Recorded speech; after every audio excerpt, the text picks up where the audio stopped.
Thanks for coming out on such a cold morning. Luckily, we didn't call off, so that was good, right? Not to get a snow day? Yeah, sure. I was watching the news and I'm like, oh, everything around us, snow day. No good. No good. Oh, that's just because of whips. That's right. They're We are wimps, Vikings. right. Yeah, we're Vikings, yeah. Well, thank you for joining our session today. The certified staff has been talking for a while about different professional development opportunities that we would like to present.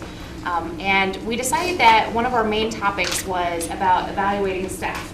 Since we have a lot of staff members who have a lot of continuity, how do we make evaluations new and different every year? How do we make sure that we are setting good goals? What are we thinking about in the evaluations? What are some of those key words? What are some of those conversations? Also, how do we have constructive criticism in the evaluation process? So through the discussion, Tasha brought up that we could utilize PASS and ask for different speakers to come in and speak. And one of the topics was performance evaluations. Bob Servant is here to help us with that. Bob is a guru on talent development. He also is very focused on business ethics. He's an adjunct at several different institutions, Maryville being one of them. He's written a book about business ethics and how does that impact professional development and how does it impact training that you want to do. So he's going to speak with us today. We have from 9 to noon booked for this session. It's going to be partially him presenting to us, but a lot of group work as well. So we're hoping that we can learn from each other and best practices as much as we learn from him. After the session, I'll send out a brief survey, but Bob also has a survey that PASS wants us to utilize, but I will pass it on to Bob with one more thing. We will take breaks throughout the period of time, so about every hour we'll take a break and be able to break. Amen. Thank you. Diane, thank you. Good morning, everybody. Good morning. And welcome to this program. Thanks for coming in on this lovely February day. So actually, we're kind of lucky because the snow could have been worse, couldn't it? I mean, we're really lucky. So thank you all for being here.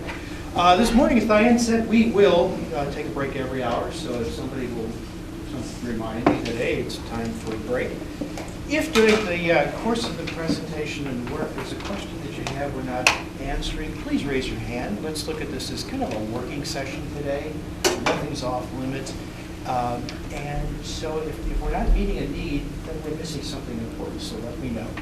As we begin, I thank you for that introduction. Whenever you get an introduction, you go, who is that person? So, geez, thank you. If you would do me a favor, everybody has a cell phone. It's a piece of jewelry these days, I think. If you would set them to stun, that is just vibrating. So that would not disrupt the class. Thanks. So we're here. I hope everybody's here to look at the science and the art, and I think it's both, of conducting performance review. And as they say on the airlines, if that's not your destination, now would be the time to deploy. To get a feeling for the room, how many of you have been a supervisor or giving performance reviews for less than 2 years? Could you raise your hand? Okay. For more than 2 years? Okay. More than 5 years? Whoa. All right, let's keep pushing the hand. Yeah, more than 10 years. More than 50 years. So we have roughly two levels of experience here, less than 2 years and then a lot more than 2 years. And that's great because I think we can really learn from each other about that. Tell me, let's begin this. Those of you who have been doing this for less than 2 years, if you enjoy performance reviews and conducting them, would you raise your hand? Okay. Those...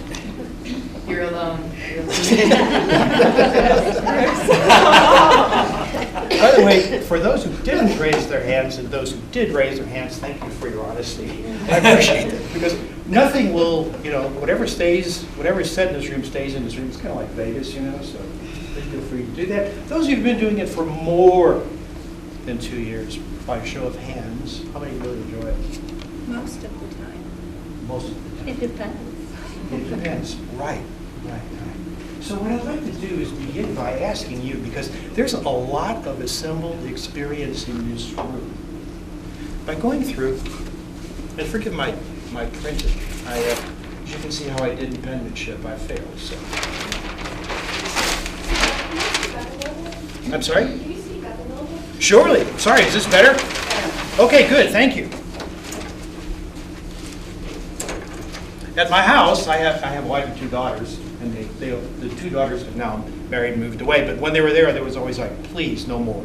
So it's nice to have somebody say, speak up, because for years I've been having shut up, so this is great. Thank you. Thank you. So, I'll share with you my views in just a minute. I've been doing performance reviews for more than I care to remember, and I would tend to think that some of my views will match some of your views, but I'm not going to share mine until we do a little sharing from you. So, regardless of how long you have been giving performance reviews, we're going to talk about 2 perspectives, giving them and then receiving them, because has everybody received a performance review? Do you love that too? By show of hands. Okay. Thank you for your honesty. Thank you for your honesty. So, on the perspective of giving performance reviews, what are some positive things about it? You can tell people how much you appreciate them. So, appreciation. Hopefully I spelled that correctly. Yes, ma'am. Goal setting. Goal setting. I think that's the most important. Yep, good. Other things? Yes, sir. Feedback on supervisory style, and plus development for myself as a supervisor. Yep. Trying to get the most out of it you can. Good for you. Other things that are positive. It allows you to focus and give attention to an individual.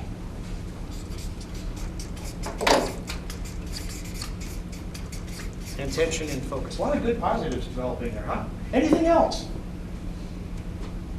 It helps you recount some of the gains or the things that you've accomplished in a year. Accomplishments.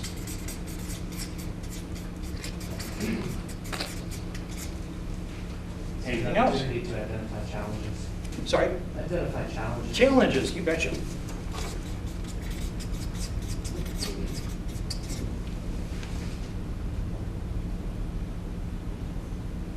Going. Gone. Okay, now let's look at the other side of the ledger, because there's always 2 sides to a story, aren't there, mostly? So what are the things that are maybe not so fun, that you don't like? Yes, ma'am? It can be emotional. Absolutely.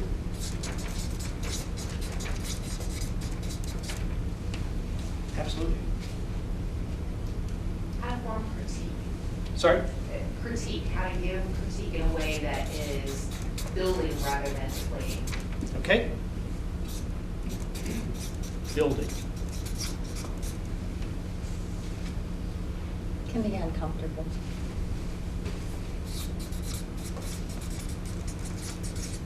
Right. I can imagine time for some people. I mean, if you have 20 evaluations to do, it can be very time consuming. Yes.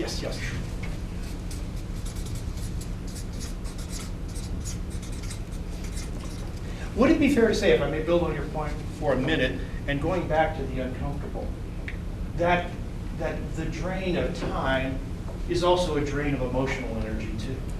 Would that be fair? Yeah. Okay, so I just want to make sure, because the 2 things that the thing I believe we miss when we talk about performance evaluation is that it is a science, of course, and you can, and we'll go through a form and a format, sorry. And everybody has a format, every organization has a format, but what's not always dealt with is the drain, the emotional side of it too. And that's both giving and receiving, which we're going to look at today. So, other not so much fun things. Yes, sir. Frequently, you're looking at, you talked about 2 sides of a coin. Yep. Frequently, 2 people are looking at 2 different situations from 2 totally different directions, and there's that Mhm. innate conflict in. Different views of the situation. You're absolutely right. I mean, doesn't this happen in real life? How many of you are married? Okay, have you had a situation where you say to your spouse, you're having a conversation with your spouse, and it's like you're talking to someone who wasn't there? Like, did you see this? I didn't see it that way. What do you mean you didn't? So two people who literally live together, talk together, do all these things together, can see things from a different perspective. How much more likely could that be when maybe you don't see your employee engaged in their work all the time? Quite easy to do. And also, emotionally speaking, people put different values on different things. So, for example, I've worked with a person who really, if you believe in left brain, right brain kind of people, was an extreme left brain person. I mean, the only thing that he knew was logic, fact, that was it. How you felt was irrelevant. So, and for me, you know, the idea of having a certain amount of emotional comfort was important, but didn't register with it. Good point. Other negative things about this? Yes, ma'am. I would say the positive that Kenny had put on the list is also a negative, getting a review on your supervision style critique. This right here, the feedback to you too. So how could that be? I'm awesome. Why are they critiquing? Exactly. And she, by the way, she told me that on the phone when we were talking about me. She said, I need you to understand something. I'm not sure how to explain it, but I think one of the frustrations would be when, as a supervisor, you run out of options to help a person along. Yeah, I was going to say something similar in that, depending on the tool or the format you're using, it could be different. Right, if you've tried a number of things, you just Yeah. out of options. May I phrase that as options to help?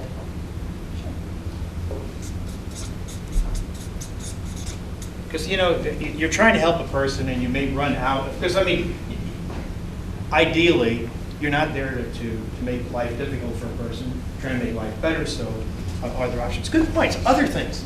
Yes, sir. And then you're Smith. When you do this at multiple institutions, everybody has kind of their own language and their own norms for it, and this can be very hard to tease out. Yep. The way you express things, the way you scale things, Yep. It really does not follow in any kind of consistent pattern. So I heard you say two things. I heard you say, if I heard correctly, there's language and measurement. Because I believe you said something about, well, the language changes at different institutions, plus the measurement rating scale may change. Yes, ma'am? You were going to Well, say? the challenge of evaluating somebody like for the 8th time, even though maybe they're a great employee, but keeping it fresh and keeping it Yep. motivating and energizing. That's where I was going, meaningful, making it meaningful. Right. You know, we've done it 8 years now. And relevant. Yeah, sorry for my writing, but trying to get it all on one page. Good point. Because really, you know, sometimes if there's no meaning to it, no relevancy, we're just going through the motions. And talk about a deadening event, absolutely. Other things? Yes, sir. No matter how you frame it, there is a career on the line. Whether you're marking somebody for bigger and better things, or you're marking them for the door.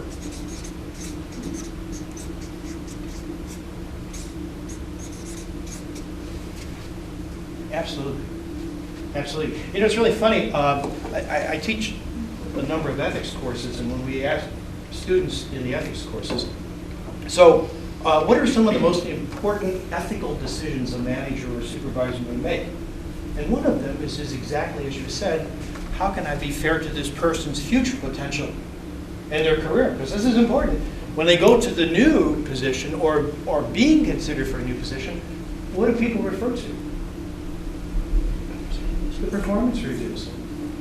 So what you say there is important to the person, which is really one of the key issues I'm going to suggest from an ethical perspective of why performance evaluation is so bloody important. So, great job. Anything else so far?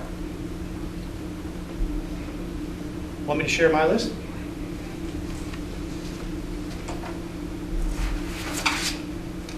Mine is so dull compared to yours. I had, in terms of positives, important. It is rewarding. And rewarding, I took it as rewarding for me. Because if you do a nice, you know, if you're lucky enough to have a good performance review, and a good conversation, isn't it rewarding? Don't you leave on a little bit of a high? So I had that, and I found it insightful because, sir, I believe it was you who talked about feedback, learning about your own style. I found it, I got insights into the person's mind and also into my mind. Because I have been so blind at times, I'm ashamed to admit sometimes, that I did not see things that I should have seen. Were they not pointed out to me, I would not have seen them. So those are my positives. Okay, just, do you mind me sharing the negatives now? Difficult. I decided this is one of the most difficult things that I think I've ever been asked to do for the reason that you pointed out. You got somebody's career on the line. And especially in those conversations, and I use the word conversation rather than review, if that's okay, because ideally it should be a conversation, but it's very difficult, especially if you're dealing with non-fun stuff, like needs improvement, or unsatisfactory, or missing the mark, whatever the terminology is. I found it frustrating in many cases, because sometimes we would get into these perspectives where this person and I were not even on the same planet. And it was extremely frustrating. And lastly, to your point, I believe, no, your point, it is stressful. I found it to be draining, especially the more people you have. It is just awful. So, every organization, whether it's an institution of higher education or a business institution, has a performance review system of some kind, right? So we have to do it. So today we're going to talk about ways and share ideas on how we can make that theoretically better, less stressful, more impactful to both you and the person. And again, we're also going to look at it not only from how it's done from a rational right brain perspective, or left brain perspective, but how it also feels emotionally. Because if you look into the emotion, this is one way of engaging people. To give you a preview, a lot of performance reviews, tell me if this doesn't ring a bell, are very formulaic and very stiff. And they're like this. May I pick on you? I pick on people, so if you want to pass, just say pass. Others, pass. It might warn you against that. Okay. No, I'm just kidding. Maybe I'm not, but I can't easily. I can't take a hint, honestly. No, that's fine. Okay, so let's say you don't have a performance review. The formulaic part so often is something like this. You did this, you did that, you didn't do this, you did that, you didn't do this. It's yes, no, right? Yes, you did it, no, you didn't. Yes, you did it, no, you didn't. And I'm not saying argumentative, but these are the projects, the goals, the things you had. And it's an accounting, just like you would account on books. And so if the answer is no, I didn't do that, the next question is, well, what are you going to do to fix that? So it becomes very formulaic, very heuristic, very algorithmic, if you will. Yes, no, if no, what are you going to do? Sounds pretty straightforward, right? But I would like to submit to you today, it's a wonderful way of getting a lot of defensive behavior up. Because you don't like to say no. I didn't do that. I mean, who likes to say, no, I couldn't do that? I sure as heck don't. So how do you overcome that? And again, a preview is to ask the questions that are not necessarily asked is, when you did that, or you didn't do that, how did you feel? And it is amazing what you get when you ask people, how did you feel at that point? How did you feel when that happened? Because all of a sudden, we're accessing a different side of the brain. Because people don't really expect to have these kinds of conversations. So really, if I ask you, how do you feel about something? You know, you're not necessarily into the yes-no mode. You're into a different mode. And then, when we talked about goals and how to make this fresh and keep this up. So how did you feel about that? The next question might be, when you did what you did, tell me about your thinking. Why did you do that? So here we move out of the heuristic, the algorithm, It's almost like Google, yes, no, what? Yes, no, what? Now, tell me, because you are a thinking human being and a feeling human being, and you have a right to those things, tell me about that. Why did you do that? Because if I can understand why you did what you did, that could change my perspective, couldn't it? So,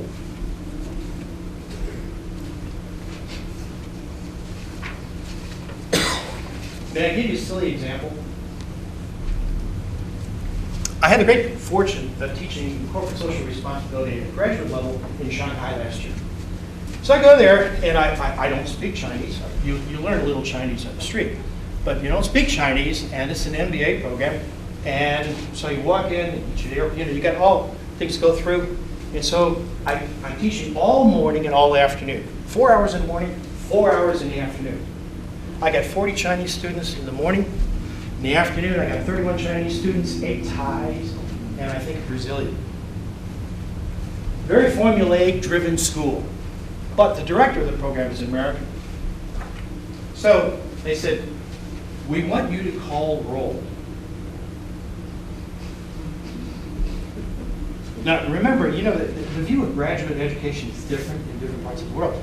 I thought, I'll call roll. They want to be here, they're here, and if they're not, they suffer the consequences. But no, you got to do it. I said, oh, okay, fine, I'll do that. And they give me the roll, and it's all in Chinese characters. And then, and occasionally, if you did see it in Pinyin or the Latin version, you couldn't pronounce it anyway. So what I did was I said, on the honor system, you can sign in. So I passed this around. So finally, they called me up to the office and said, why didn't you do this? We heard you didn't do this. And it was a yes-no situation, right? Because no, I did not do that. Well, you didn't follow the rules. You're exactly right. But the American says, why? What was your thinking at the point? And I said, because I would look foolish if I mispronounce everybody's name. What better way to insult somebody? Sir, your first name is? Ed. Okay. Suppose I said, okay, Paul. Or Alexei. What? I didn't think this was fair nor right to them. So everything was frowned because you gave, and it was interesting, I almost got defensive about can't read the characters. But now it was, this is why I didn't do it. Because this was really critical. By the way, the students petitioned the university not to have the course. So no value in it. So I knew that I had, the first 5 minutes had to be critical, right? Because I had them for 8 weeks. And if you start off on a bad foot, it's hard to recoup. And so I wasn't going to do this to start off on a bad foot. So if you know why, it's really, really helpful. And you really engage people. Why'd you do it? And when you say, how'd you feel? And why did you think that? We're not being judgmental. Where does that appear on, I'm not familiar with your rating form, but where does that appear on your rating form? Say you're like off the book a little bit. And that's okay, because you get inside their head. Does that make sense, guys? How many of you do that? How many of you ask people, stop it? You do? What's been your reaction? Well, I think positive, yeah. I mean, it's just a type of mindful leadership that they can reveal things to you and talk about what they were thinking about the process. Okay. And I try not to have any surprises at the review. We all try. Yeah, so. Have you even had those surprises, even if you tried? Not usually. Oh, good for you. I mean, we're pretty fortunate, but. Good for you. Here's a technique you can take away. Yes, ma'am.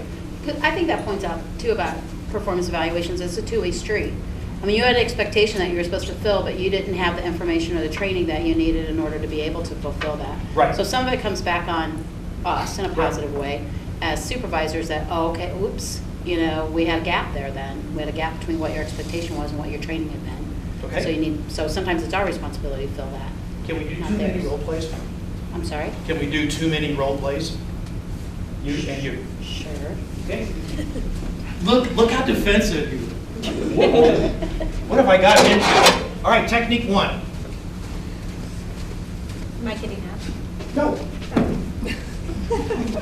I try to make this as easy as I can. So you said that you asked people how they felt.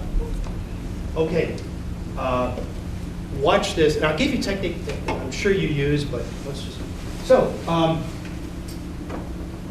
yeah, no, I couldn't do that project. It was just crazy. What else was going on at that time? Oh, you know, a lot. Did you ever get that reaction? People don't like to necessarily tell you a lot. The best thing you could do at that point is, there's a phrase. You pause for a minute so it really appears you're reflecting on what they said, and the phrase is, please tell me more. Please tell me more. And it's amazing when you use that simple phrase of please tell me more, how people will tell you more. As opposed to, oh, I know exactly how you feel. What would happen if she said, oh, I know exactly how you feel?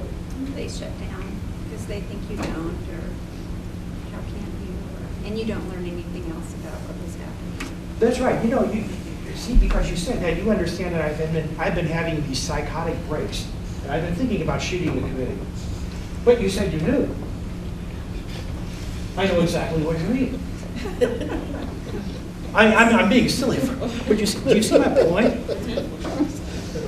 And how many of us did want to shoot committees? Yeah. So, the tell me more invites that. My opinion, the worst you can say is, yes, I understand you completely, because no, you don't. Not until you know more can you say, yes, I understand you completely. Thank you. Hello. Hello. So, no, I couldn't do that. Okay, why not? Notice what happened. The heuristic why, not, right? Yes, no, why. Okay, that's okay. Well, you know, you said, and I hope you don't take this argumentatively, but you said you'd help me with the training and I never got it. Okay, how can we make that happen? Well, we can make it happen by giving me the training. Okay, let's talk about that. Okay. Now, you said earlier when we talked about admitting mistakes. Did you admit anything there? Not exactly. Okay. Kind of. Kind of. Not exactly. Is there something she could have done differently? And I'm not being judgmental.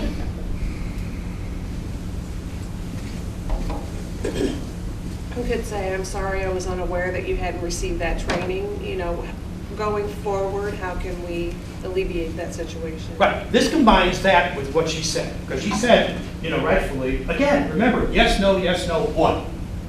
What are we going to do? Yes, no, what? Yes, no, I'm sorry. I didn't. What does that do when you say, I'm sorry, I missed that? Kind of breaks the tension and lets them know that you have heard what they've said and that you understand that they didn't receive the training that they felt they needed. Yes. Does that make sense, guys? Well, one of the easiest ways to turn off listening is to not acknowledge. So we're here to do this thing, and it gets even worse when you've got 20 of them. Because you're thinking, oh God, what's it like? I mean, you know, it's just, I've only got so much time, I've only got so much emotional energy. So it gets hard, and you have to understand. But when you say, sorry, you're right, I didn't get it, you acknowledge them, you show, you validate that what they felt and the feeling, the intent of it are actually, they play into the part. Does it make sense, guys? Okay. Thank you, role players. We'll do some more of that. Is that okay? All right. So, appraisal is on everybody's mental list of important things in organizations. If you go to, rather than ask you to do this, I did this. The materials ask us to go to Google and type in the word appraise, and what do we get? Well, the first thing I noticed was in like that, I got 8,200,000 hits. So obviously, it is of some importance that people are writing about and doing it. And when we look at that, when you look at all those 8 million things, I'm sorry. Forgive me. See?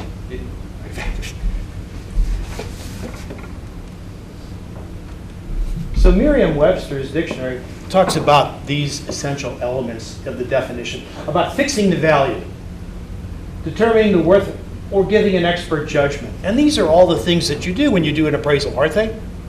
And then we look at synonyms. Estimate, evaluate, rate, assess. And then it suddenly occurs. If you put the two together, suppose you wanted to sell a house. You wanted to sell your house. You would call a real estate agent, would you not? And you would say, well, what do you think we should ask for this house? Because I think it is the most magnificent house ever constructed. I mean, just look at that purple wallpaper. Who wouldn't love that? Look at that furniture from 1860 that's glued together.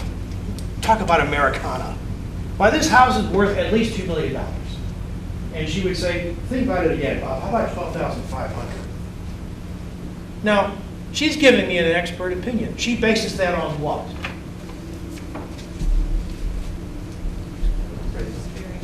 Yeah, past experience.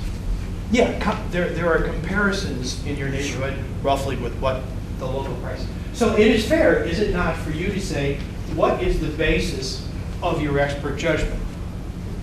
So let's go around the room. What do you guys use? If someone would say to you, and I don't think employees do this necessarily, maybe some do. So, you rated me as needing improvement, right? Betty? Okay. Miss Lindman, I should say. You can call me Betty, that's fine. Okay. Betty, so you rated me as I need improvement. And you said that I can be argumentative and I'm not getting the quality of work you want. Whether or not they would say this, on what basis do you make that judgment? You need to be prepared for that, don't you? Because it is residing in the back of somebody's mind in the absence of dealing with the basis of your estimate. The default in the other person's mind is, you don't like me. Does that make sense? Because what else could it be? I feel I've done the work. I feel I'm a nice person. You say I need improvement. So maybe you don't recognize work, but you just don't like me because you don't tell me on what you make that basis. Ever run into a situation like that? Ever happened to you? It has happened to me. To the point where I had to leave a job. Because my supervisor and I, it had gotten to be less than hostile. And it's a shame it didn't have to be. So, people say to you, what do you use to make your basis of judgments on? What do you use? Colleagues. Can you tell me about which colleagues? The colleagues of the person that I'm supervising. So Okay. similar expectations of the level that I'm supervising. Okay, colleagues. Student evaluation. Student evaluations? Quantitative data. Quantitative value? Observations.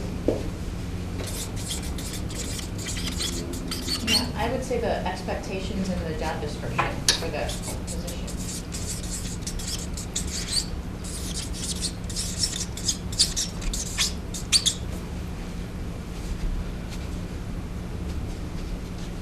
I'm not quite sure how to phrase this, that going along with Lisa's point, hopefully no one is surprised when they come into the evaluation. So you've been telling them periodically or talking to them about things that you wish would change or improve, and it hasn't happened yet. So that continuing conversation hasn't moved anywhere.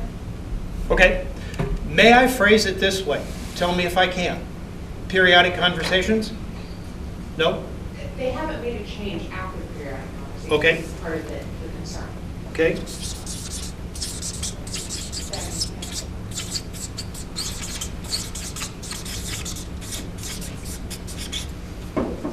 And how would you know that? How would you know that they haven't made any change? I know that sounds silly, but... Based on my observation. Okay, good. Other things you might use. I would say past performance, Past performance. like comparing this year to last year, or, Okay? you know, what they've done in the past. And that can be a substance for a discussion, couldn't it? I mean, if your performance has fallen a bit and you're the same person and your attitude's still good and all that, what else is going on here? Again, the invitation for maybe perhaps exploring it emotionally. And I don't mean that in a weak sense, because really we are creatures of emotion first, creatures of rationality second. Good, other things. Self-report. Self-report. You might say you're struggling, or you don't really have the skills to perform for yourself.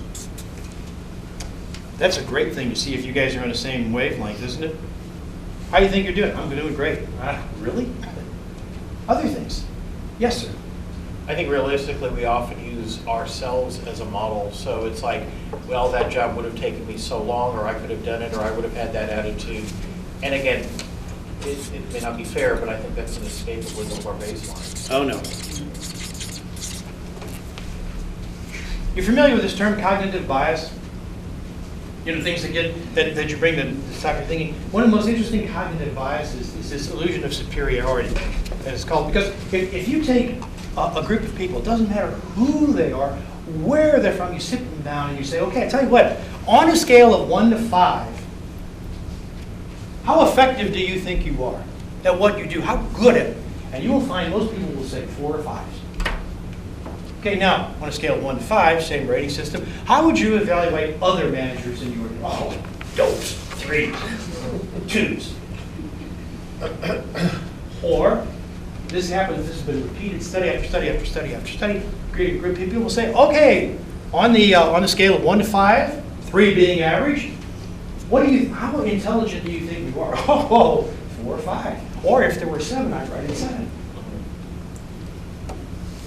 Well, how do you think other people are? 2. Interestingly enough, something like 85% of the people, or 90% of the people, believe that they're above average in intelligence and capability. Statistically impossible.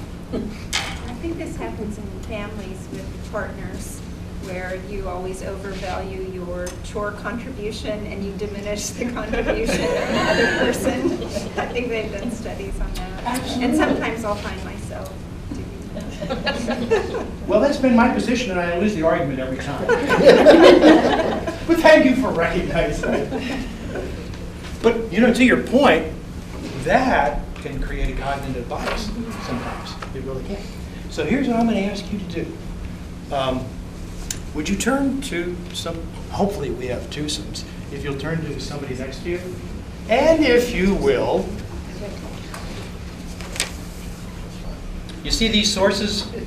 I'm going to ask you to rate them in order where no two can share the same number. So there are 1, 2, 3, 4, 5, 6, 7, 8, 9, 10. Oh, how clever. Everything would be rated 1 to 10. We have to put them in an order of priority. Would you turn to someone next and take just a few minutes and see if you can rate these and agree on the ratings? So for short exercise, and there's lots to talk about, right? Lots to talk about short exercise. Before we start processing the exercise, I would just suggest to you, you may want to take this list, because this is a good checklist. Sometimes a checklist is a great way of preparing for a review. Have I talked to colleagues? Have I done this? Have I done that? Have I done that? Especially if you've got an incredibly long list of people and a very, very busy thing. All right, how many of the groups agreed 100%? Oh, we thought that was the point. We came to agreement. Yeah, I misunderstood your... So agreement is not the same thing as consensus, right? Wholehearted agreement, I should say, is not the same thing as consensus. You agree. Now, Can we have your listing of priorities and see how many people agreed with your listing? Okay, what'd you have number 1? For number 1, we had job description. Okay, bear with me a second. Number 1, job description. Yes. For number 2, we had the expectations. 2. For number 3, we had quantitative value, like absenteeism, meeting deadlines, things like that. For number 4, self-report. Self-report. Number 5, observation. Bear with me a second. Where do we see It's right under quantitative value. Between 2 and 3. Thank you. 6, past performance. 6. 7, no change after conversation. Okay. Between 1 and 6. 7. 8, student evaluation. Student evaluation, 8. 9, our performance, so comparing to that. And then 10, colleagues. How many agree with that? By a show of hands, how many agree with that? So what does this tell us? If the person is supervised by a different individual that has different values. Yes. I mean, if here we are, a whole group of supervisors, you know, you would tend to think if it became routine and everything was just normal and just really completely standardized, this would all agree. Because, you know, yes, sir. I was going to throw out that it also depends, even if you have different, I've got staff evaluations and faculty evaluations, I wouldn't put the same list for the 2 of those. Okay, fair enough. Fair enough. So even I wouldn't agree with myself. I've heard him argue with himself. It's really funny. And then the other side is just operationally defining our own terms. I mean, one of us is going to look at past performance as meaning something different than someone else. So I mean, obviously that's going to skew the data as well. I think there will always be differences in what you're going to use in terms of priorities, right? Because, I mean, that's the way it are. The key issue, though, is to say why you have those priorities. You know, to your point, if you look at a faculty person, you may have a different set of priorities in terms of collecting data than a non-faculty person. Does that make sense? Okay, so let me ask you guys first. You said job description first. Why? That's number 1. That's el primo. But you don't have to like everybody if they're doing their job. If they're doing what they're supposed to be doing and getting it done, that's the most important thing in my world. Interestingly enough, you put colleagues as 10. I don't ask other people to evaluate another employee or what they think about them. Okay. They're doing their job, that's good. Is she making sense? You know, I have to tell you, we're unique though because we're nursing. Yes. And I don't have any subordinates in my department. We're all colleagues. Right. Because we all are at the same level, and by mandate we have to share the responsibilities of our department. So there's a lot of collaboration. Okay. Well, and I think when colleague was given, it wasn't necessarily colleagues giving you an evaluation of other people. It's, as a supervisor, I look at the 12 staff members that I have, You're saying use that as a and benchmark? I do more of a comparison of the 12. That's okay. Saying, you know, Kristen, she just sits at the desk and doesn't do much, but Ed, man, he is always answering the phones. So it's comparison between the two. I still rate, even with that, I rank a 10. Okay, that's cool. Yeah.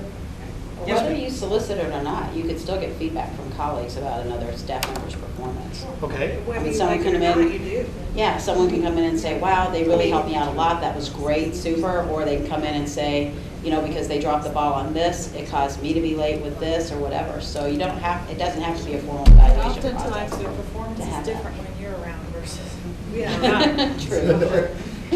Now, very interesting you said it, because that's one of the criticisms of observation. Because a lot of people say, well, you know, if I see it, I believe it, but you may not be seeing what is given every day of the week. You may see a different version of that person when you're looking, right? So it's interesting, Michael, and your name, I'm sorry, forgive me. Linda. Linda. Linda's dealing with nursing, and apparently you must have some faculty supervision. Right. Okay, so you have different priorities, and what I hope this exercise showed, that's okay, because what you showed us is you can justify, you can explain rationally why you're doing that. So to go back to the earlier point we had was, on what basis are you telling me that I need improvement? Because unless you can tell me why you're making that, then I just assume you don't like me. And it's a chemical issue.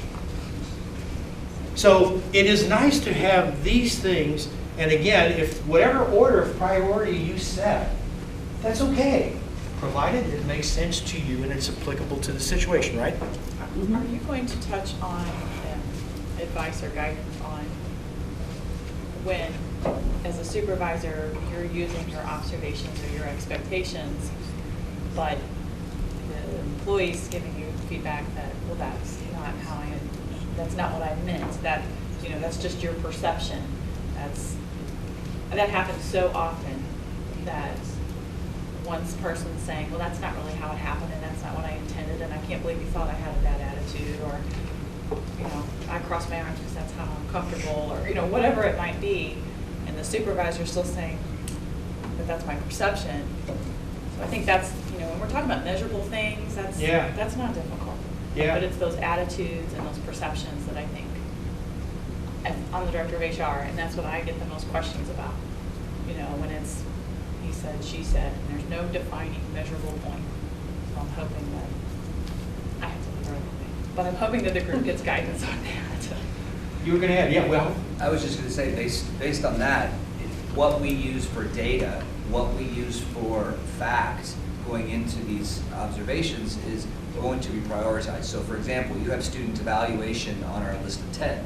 If you look at the research, they say pretty clearly you should never use student evaluations in an HR function. That should be used for curricular development, but you shouldn't bring it into the HR room. And from outcomes research in the higher education level, you shouldn't use student evaluation there. So if one person is using student evaluation as an HR function and someone else isn't, then is that fact, is that data? Can we use that to support or refute one of our claims in this evaluation process? So, if I may, and thank you for doing it. Maybe do a real quick role play because you have to leave at 10, right?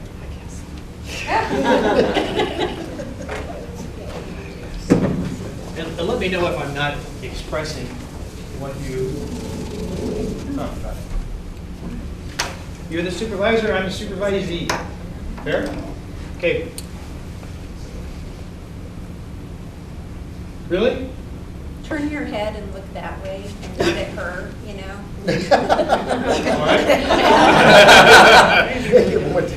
Okay, there you go. That's better. Really? Who in the world said that? Because that's not how it happened. That's completely wrong. I don't even know why we're doing this. It doesn't make any sense. You don't like me. You want to believe what my colleagues say. It's not how it happened. Is that what you're talking about? Yes. Anybody else have that situation? Yeah, what about when you're right and she's wrong? What if it really didn't happen that way? Good point. And you would do what? What do you do when those things happen?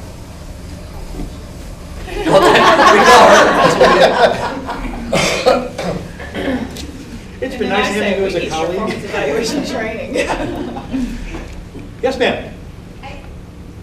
I don't know if this answers your question specifically, but I think those are the moments where you talk about how are we going to revisit this in a month? How are we going to talk about, so this is my perception, that's your perception.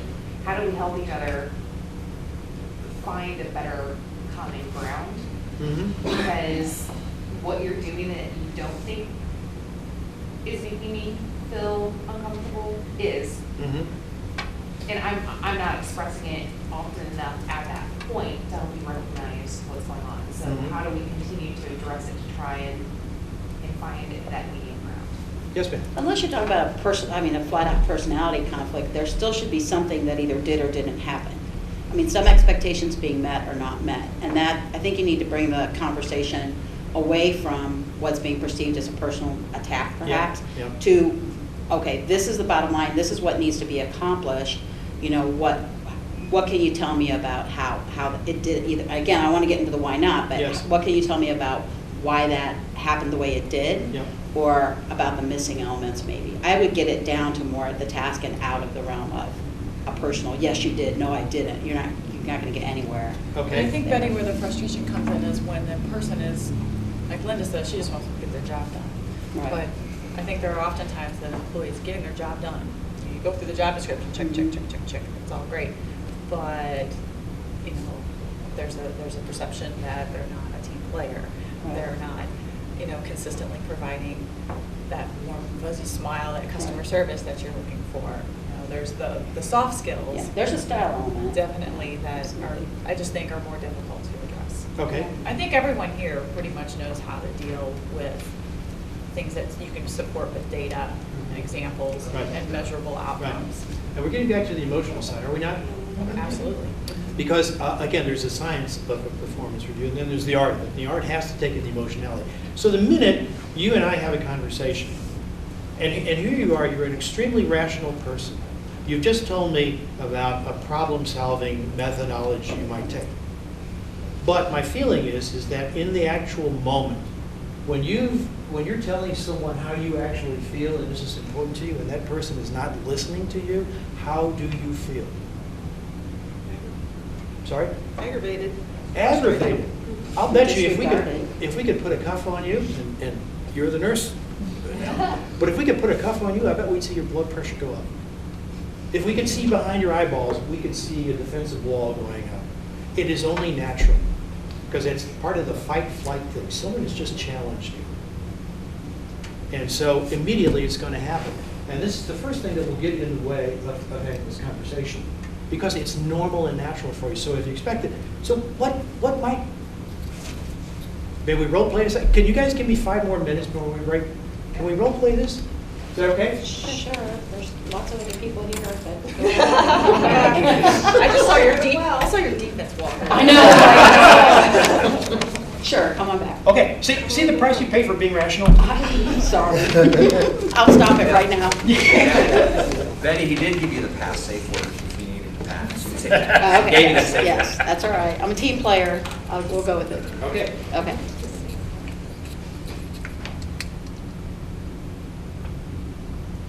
Just how do you feel about me just not even looking at you? I mean, doesn't it? Like, whatever. If you say so, but that's not going to happen. So help me understand. From your perspective, tell me what you think, how you see the situation. Well, I was right, and they were wrong, and I'm not sure you can really understand it, because it seemed to me like you got your mind made up. But did I hit a nerve? Well, unfortunately, as a supervisor, I have to make certain judgments based on information that's at my disposal. If you have something else you need to tell me, I'm happy to hear it. And I definitely want to take into account. Otherwise, based on what I've heard, this is where I see we need to go with that. I hope you're on board with me on that and understand. How can I get on board with somebody who's not even in the same zip code with me? Well, you have some choices, okay? That Oh, okay. We can try to work together. Yeah. Okay. Yeah, whatever. Or we may have to take, we may have to take a different path. Say I what? value you. I value your contributions to our department. Yeah. I want to maximize those. I want to help you to be successful. I need you to help. I need you to tell me how I can help you do that. Blah, blah, blah. Is that a little too over the top? No. But sometimes I might need to say, let's give some time. Let's schedule a time to meet tomorrow, and let's talk again. In the meantime, I appreciate that that you just reflect and not share, or whatever it is. What might you say? You've all said that this may be something that you recognize. You might recognize this behavior, may have seen it. So, as you heard, she was taking a very rational approach. Like, we have a situation here, we have to resolve it, et cetera, et cetera, et cetera. Was I reacting rationally? No. So really, if I'm applying logic against a situation where I'm not even listening to logic, what's going to happen? Whatever. Yep. How could you reach across the barrier? Because you still may not get what you want. But my advice to you is that you want to always act in a way that it's recounted later that someone says you did everything you possibly could. You always look about the way it might appear to someone who knows nothing about it. So that's why we study the techniques. What might you say to someone who's being non-communicative, like, whatever? And notice how you get it in their face. Please tell me more about that. Close. Tell me how that makes Yes, ma'am. I might call them out on that and say, I don't feel like you're listening to my perspective right now, and you have a preconceived judgment that you're putting on me. Maybe this isn't the right time for us to talk, using Betty's analogy. Okay. We need to talk this out, and that means I have to be here listening to you, and you have to listen to me, and we have to come to some sort of collaboration. Would it be fair to, one, so we got a situation, and when the minute the person gets in your face and says whatever, your blood pressure is going to go up, your defense mechanism, it's just going to be normal. So is it fair to, first of all, acknowledge how you feel? Again, it's going to be recounted 90 days from now. Is it fair to say, look, I would like you to understand, not I need, I would like. Need is a command. I need, you do. I would like you to understand that we don't seem to be having a productive conversation. And this really bothers me too. Because I am here to help you. Remember, it's going to be recounted. I did say, right, I'm here to help you, but I feel like I can't. Because we're not having this conversation. Now I'm going to invite you in. How can we have this conversation? I want you to tell me how I can really hear you. Does that make sense? Have you used that before? Now, what would someone say who read that 90 days later? You must have gone to a training with Bob Survey. And you have my deepest sympathies, actually, for that. No, somebody would say, you know what you try to do? You try to go the extra mile and reach across the table. Because you didn't say, okay, we're not getting, we have a choice here. Good, we got a job to do, we got a choice. And implied, my way, the highway. As opposed to, now you still may have to do that. But what does it hurt you to say, I'm really trying to help you. And I'm really trying to have this conversation. I feel we can't. Do you feel that too? And if they say yes, well, now we have, now if you're not going to meet me halfway, shame on you. How can we do this? We may not get this solved today. We may have to meet again. But if that's the case, I'm going to ask you to go away, we meet, and think about how I can help you, because that's what I'm trying to do. Yes? But I think your basic point in that concept is what's rattling around in my head, is that person at some point has to acknowledge that there's something to discuss. Right. And I think the challenge for me coming into a conflict situation is I've tried my best to do my due diligence to get my data in order, and that having that data in order looks like I've already made my mind up coming into that situation, to the person sitting across the table from me. Well, you've done all that information, you've obviously made your mind up. Yes. Well, in reality, it's like, no, I had to get this level of data before we had this meeting. Yes. Otherwise, we wouldn't be having this meeting. Yes. And what would be wrong, again, looking at it 90 days now, for someone to say, well, you got your mind made up, look at that you've done. And you turn around and say, you know what, I think so highly of this conversation that I actually tried to prepare for it. I try to recognize the importance of what you're doing by preparing. That's a different thing, is it not? It's a different frame. It depends on how you frame the conversation. And I'm not trying to tell you something you don't know. And it's very hard, it's very, very hard, because at the time somebody's in your face saying, whatever. You get your mind out, yes, sir? I think we need to be honest here. We have a lot of times when I'm in a situation like this, they're just different objectives. My objective is you show up for work, and their objective is you don't hold it against me that I have problems in my life and I can't make it to work. And those are non-compatible objectives. Yes. And so their satisfaction will be, oh, I understand all these horrible things keep happening to you. You can never be here on time. You can never make it. And that's cool. Yes. As opposed to, I need somebody here who could actually show up. Right. And that's a different set of objectives, and talking through really isn't going to get us anywhere, because they have an end state and I have an end state that are different, and a compromise is not a viable solution. Okay, well, okay, so let's say you take this to HR at some point. You say, but it's not gonna work.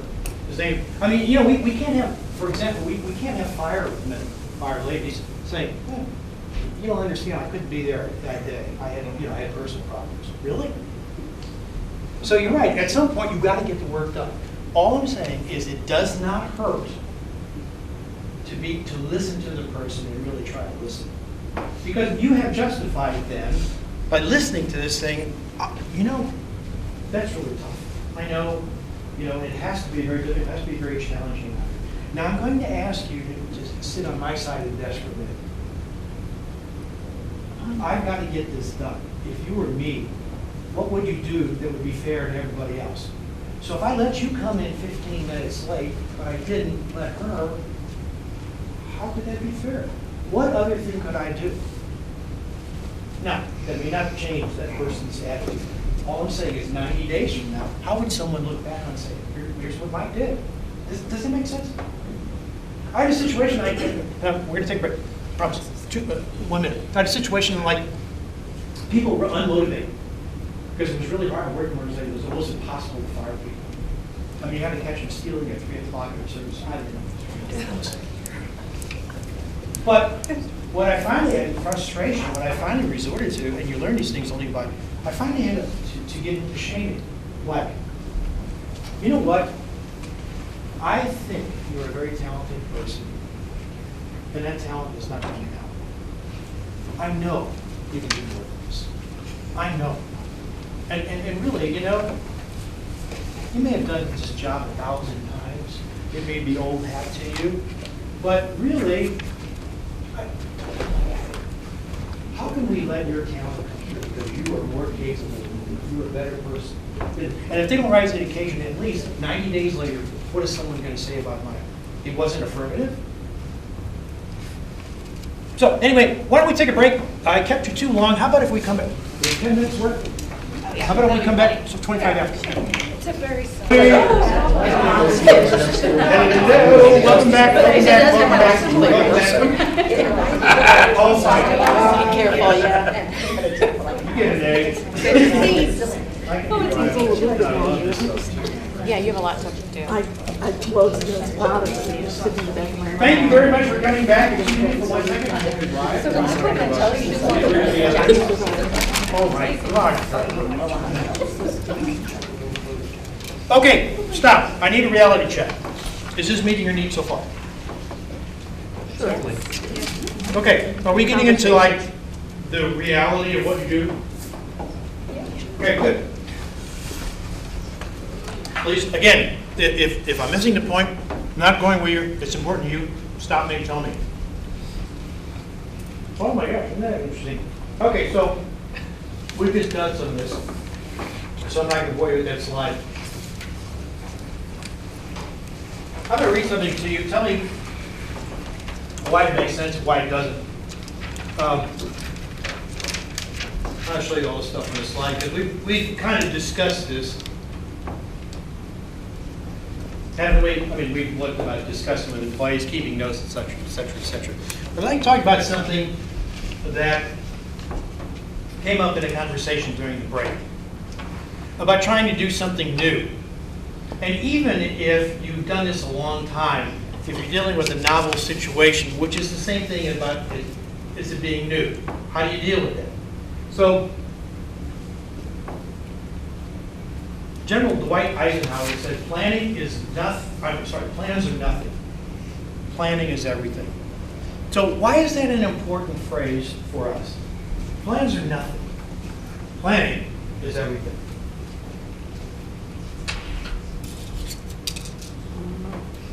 It's more about the thought that you put into it and getting ideas and brainstorming and figuring out the direction that you want to go. The implementation of the plan itself is the small part. Yes. And this is important because each situation can go differently than we expect. Interestingly enough, when you look back on the history, the reason Eisenhower said that was he later admitted, when we were making our plans for D-Day, we anticipated the Germans doing this, this, and this. The problem was the Germans didn't get our plans. But they didn't do that. They did what they wanted to do, darn it. And so we had to know where everything was because we had to react quickly. And by the way, interesting, what a lot of people don't know, he had 2 speeches prepared that day. You know what they were? One was, we did it, we landed. And the other one was, we didn't. So here is the situation. I mean, the stakes couldn't be any higher.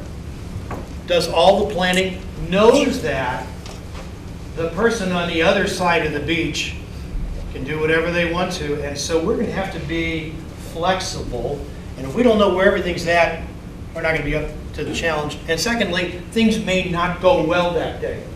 It's just a possibility, but you have to be prepared for it. So the reason we talk about all these things is just so that you're as confident as you can be when you go in. Now, you still haven't met the person yet, but up until that time, you want to make sure that you're feeling good. Notice how I said feeling? That's the art side of this, the emotional side. You want to feel as you're as confident as you possibly can. But, how many of you ever taught a presentation class? I'm sure you'll agree with this, and because you've taught, you don't have to answer this question. What is the biggest mistake, at least in my opinion, the biggest mistake that presenters make in not preparing for their presentation? Not knowing your audience. Not knowing their material, not knowing their audience. Time. Time. Reading from the slides instead of being able to put things. Not having slides. Going over or making it too short. Going over, making sure. All those are true. My opinion, they never rehearse. You never know what's going to come out of your mouth until it comes out of your mouth. And if you're like most people, the first thing you'll say is, that was stupid. But that's okay. It's better you say it's stupid than the audience goes, oh, that was stupid. So most presenters can give you these things back like, well, you don't want more than, depending on who you're talking to, 6 lines with 4 words or 4 lines with 6 words.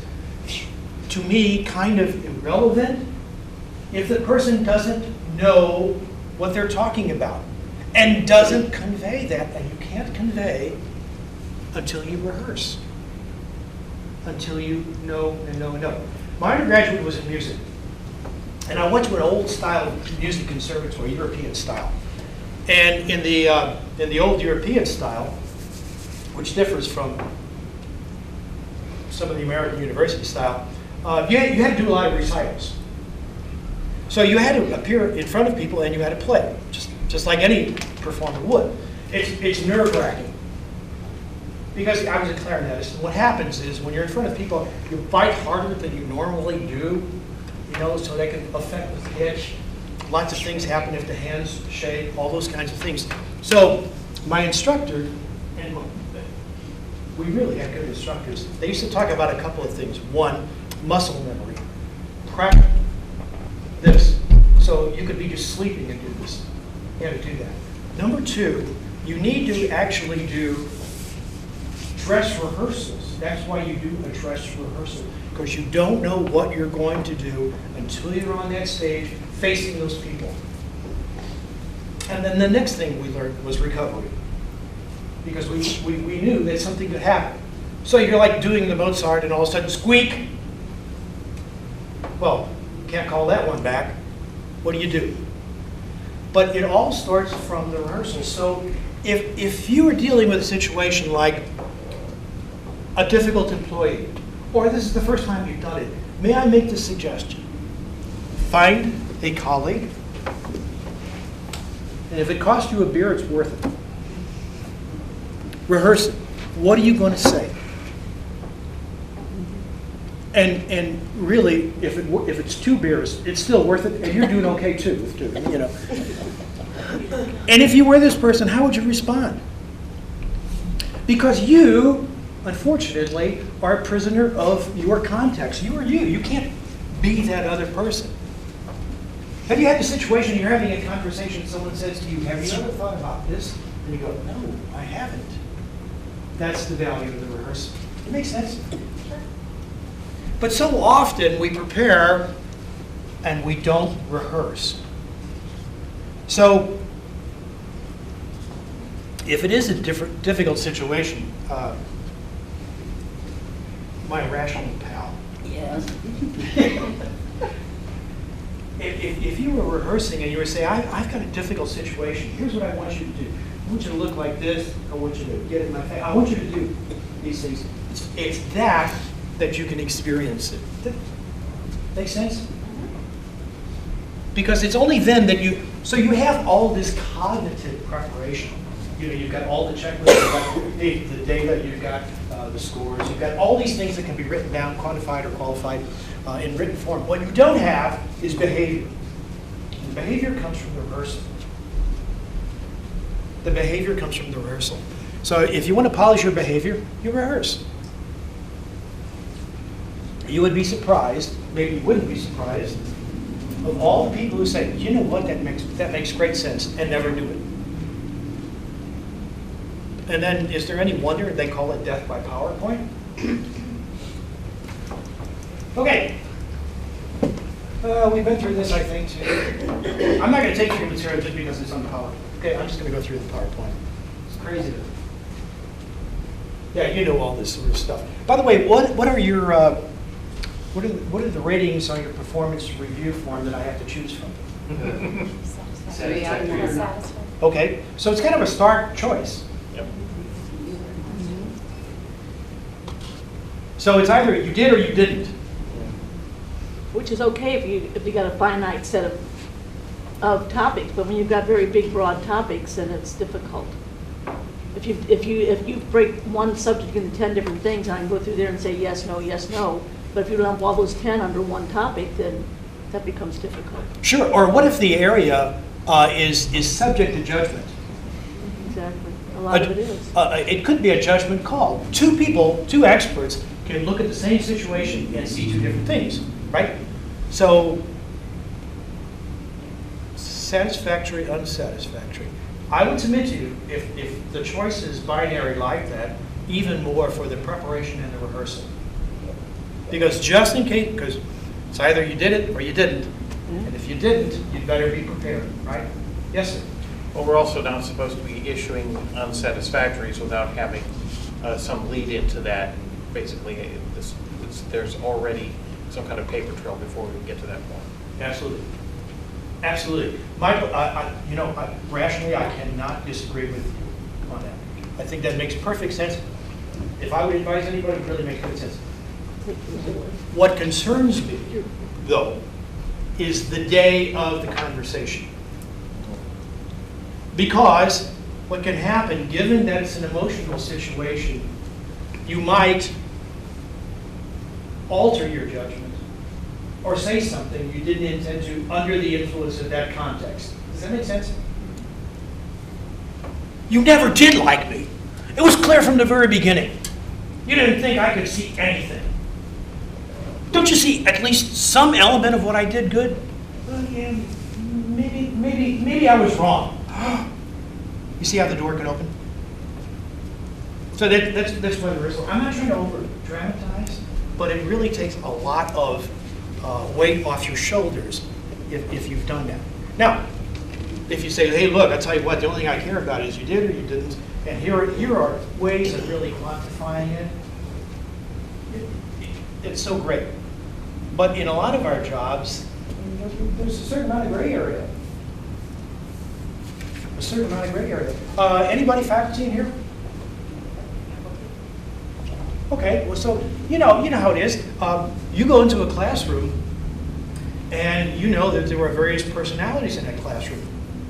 Some of them are receptive to material, some aren't. Some are tracking with you, some aren't, and you have to alter styles.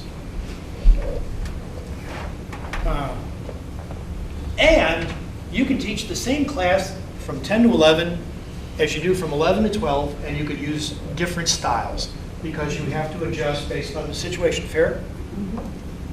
So again, it's an expertise call. Does it make sense, guys? Yes, ma'am. I know one of the things we do in our department, and we don't typically, we haven't had a big problem with unsatisfactory ratings, so maybe why. But once the evaluation is prepared, it'll be sent out to the employee for review before the appointment. So what are your thoughts on that? So they get a chance to review at least the written evaluation before the conversation occurs. Before I answer, if I may, can I throw it open to everybody? How do you all feel? How many people do that? How many people will share the evaluation in written form with their staff before the meeting? 2, 3. Okay. May we ask those of you who do, why do you do it? What do you think are the benefits? And those of you who don't, what do you think are the benefits of not doing that? I'm not saying one's right and one's wrong. I'm just asking for what's your experience and what benefits do you think you get? No surprises. Okay. Yeah. I want there to be a dialogue, so I'm more than happy that they're prepared to discuss what might be a poor evaluation. Okay. I just appreciate that. I think I do. I changed my mind. See, because we have the employee fills out their own evaluation, and then if I have anything different on it, but then the secretary types it up, and then I send it back to the employee, and they make an appointment to see me. So I think I'm going to get in your ballpark. I think it works. So you do slightly different where the employee fills out the majority of the evaluation and Right. then you agree or disagree based on your perception and Right. judgment. How many people do that? That their employee writes it and then you do make that. edits? Wait, they have a self-evaluation, Right. but Yes. the supervisor still does a separate evaluation. Right. They may use that self-evaluation to help Right, guide their right. evaluation. It's not as if the employee is filling Write out their own. the formal evaluation. Right. So you do one separately as well? Was it? Yeah, that's what I'm saying. That, they write it, and then I write it, and then it's typed up and sent back out. Yes, ma'am. And I'll just say, as an employee, I appreciate it, because getting my evaluation in advance, because I want a chance, there's a goal-setting component to it, and so generally we have a big part in setting those, or, what do we want to do in our own positions and kind of chart our course. So I want that, but I want to go in, with some idea, because it is extremely stressful. You're waiting, no matter how good you are, you're still being assessed. Yes. And so there's always going to be a certain amount of anxiety with that. So I want to know in advance, okay, good, everything's okay, we're on the same page. If we're not, I want to go into that meeting not girded for battle, being the rational person that I am. And everyone knows I have tons of irrational moments, so that's why it's so funny.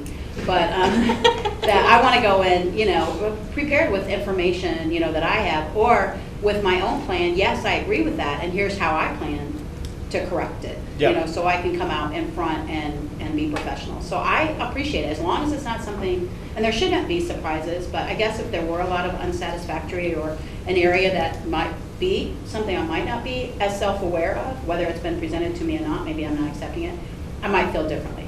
But I like being able to go into it prepared and knowing the basis for the conversation anyway. Yeah. Those of you who don't, your views? Yes, sir. I will say that although I do not share the formal document prior to the actual review process, there's been multiple dialogues that occurred prior to that, gathering data and information from them. That individual is an active part in that review process throughout. So, once again, going back to the no surprises, although the actual document isn't shared with them before, they're an active participant throughout the process anyway. So, Yeah. I feel as if they've shared as much data as I have prior to that meeting anyway. So there really shouldn't be surprises. Okay. Yes, ma'am. I don't like sharing it before. I have in different situations, but I prefer not to because I want their self-evaluation to be as honest from their perception as possible.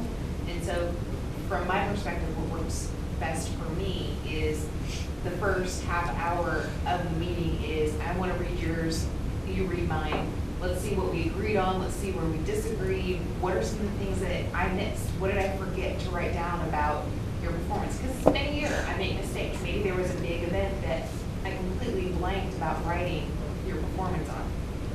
So So that's my judgment call. So they still read mine before we go through and talk all of it through, but I don't give it to them ahead of time. Okay. Yes, sir. The way I do it is, and this is sort of just based the way I've been evaluated at this institution, is I have them do a self-evaluation, and then I prepare my evaluation, then I bring them in, and we talk through the evaluation, and we go sort of point by point, make sure the facts are correct. The objectives, particularly at the end of the document, is an interactive process. And then if the edits are fairly minor, I do them at the time. Otherwise, I bring them back later and they sign it after the document's complete. But use that as kind of, okay, you've given me your information, here's what I'm seeing, let's talk this through, and then prepare a document that we both agree on. Mm-hmm. You were going to say something. I was just going to say, Betty alluded to something earlier, being girded for battle. And that I think there's some rationale to that from the perspective of you don't want to surprise them, but you also want to have, this is going to sound really bad, you want to frame the discussion to a certain extent and guide it in a direction that's going to get you towards solution rather than towards you're wrong and this is why you're wrong from the employee's perspective. So Yeah. I think that it sounds bad in that you're not that you're hiding data. It's the fact that I've had situations where they've come in girded for battle before, and then at that point nothing gets done because then it's a battle over who's right and who's wrong, not over how we're going to develop a plan to improve the situation. Yeah. So how would Doesn't sound bad. how would you get around that? The girded for battle part? Yeah. I mean, it's dialogue, and it comes down to sharing of information ahead of time. But and once again, that final eval part, want to happen at that time. This is pretty tricky stuff, isn't it? By the way, I want to say that nothing that I would recommend, if it's contrary to the policies of your organization, they come first. They're the legitimate thing. I'm just making a recommendation. So please do not construe that as an endorsement from your organization. Okay, just for the record, because we're being on camera. So it just seems to me, generally, if a person knows how you're feeling or how you're viewing something before you go into it, you're decreasing the temperature, the emotional temperature, by that much more. Now, it sounds contrary, but suppose I walk in and I have no idea what you're going to do. I think a lot of us would put up the arm, naturally. But if I have some idea, like you said, I got your self-evaluation, and I want to say I don't see things necessarily the way you do. So I'd like to focus our discussion on resolving that and going forward. Something like, so I don't come in as defensive. And to your point, I think the framing is really important. Because the expectations you have will determine, in many cases, the consequences on the outcomes, right? I mean, if you go in expecting to have a bad time, you're going to have a bad time. General. Yes, ma'am. What about the weight of each one of those areas? Let's say you have 10 areas that you're judging someone on. Mm-hmm. And are there areas that are more important? And should you concentrate on, I think everybody has positive and negatives. Yep. And in my world, I like to really concentrate on the positives. And the negatives are something that are not necessarily a point that is something we're going to work on. It's just, this is a negative's a negative, but these are all your positives. Let's talk about your positives, and then we're going to talk about that 1 or 2 negatives. Now, if you've got somebody who's got 8 negatives and 2 positives, then they shouldn't be there. You shouldn't be having that conversation. But presumably, anybody who's still there and that you value as an employee, their positives are way going to outweigh their negatives. Okay. And so that's where your concentration needs to be in the conversation. You raise up a bunch of good points in that question. So maybe we take those apart. And let me start by saying that I think, personal opinion, that when you look at a person's job, not all the things are of equal weight. There are certain things that are more important than other things.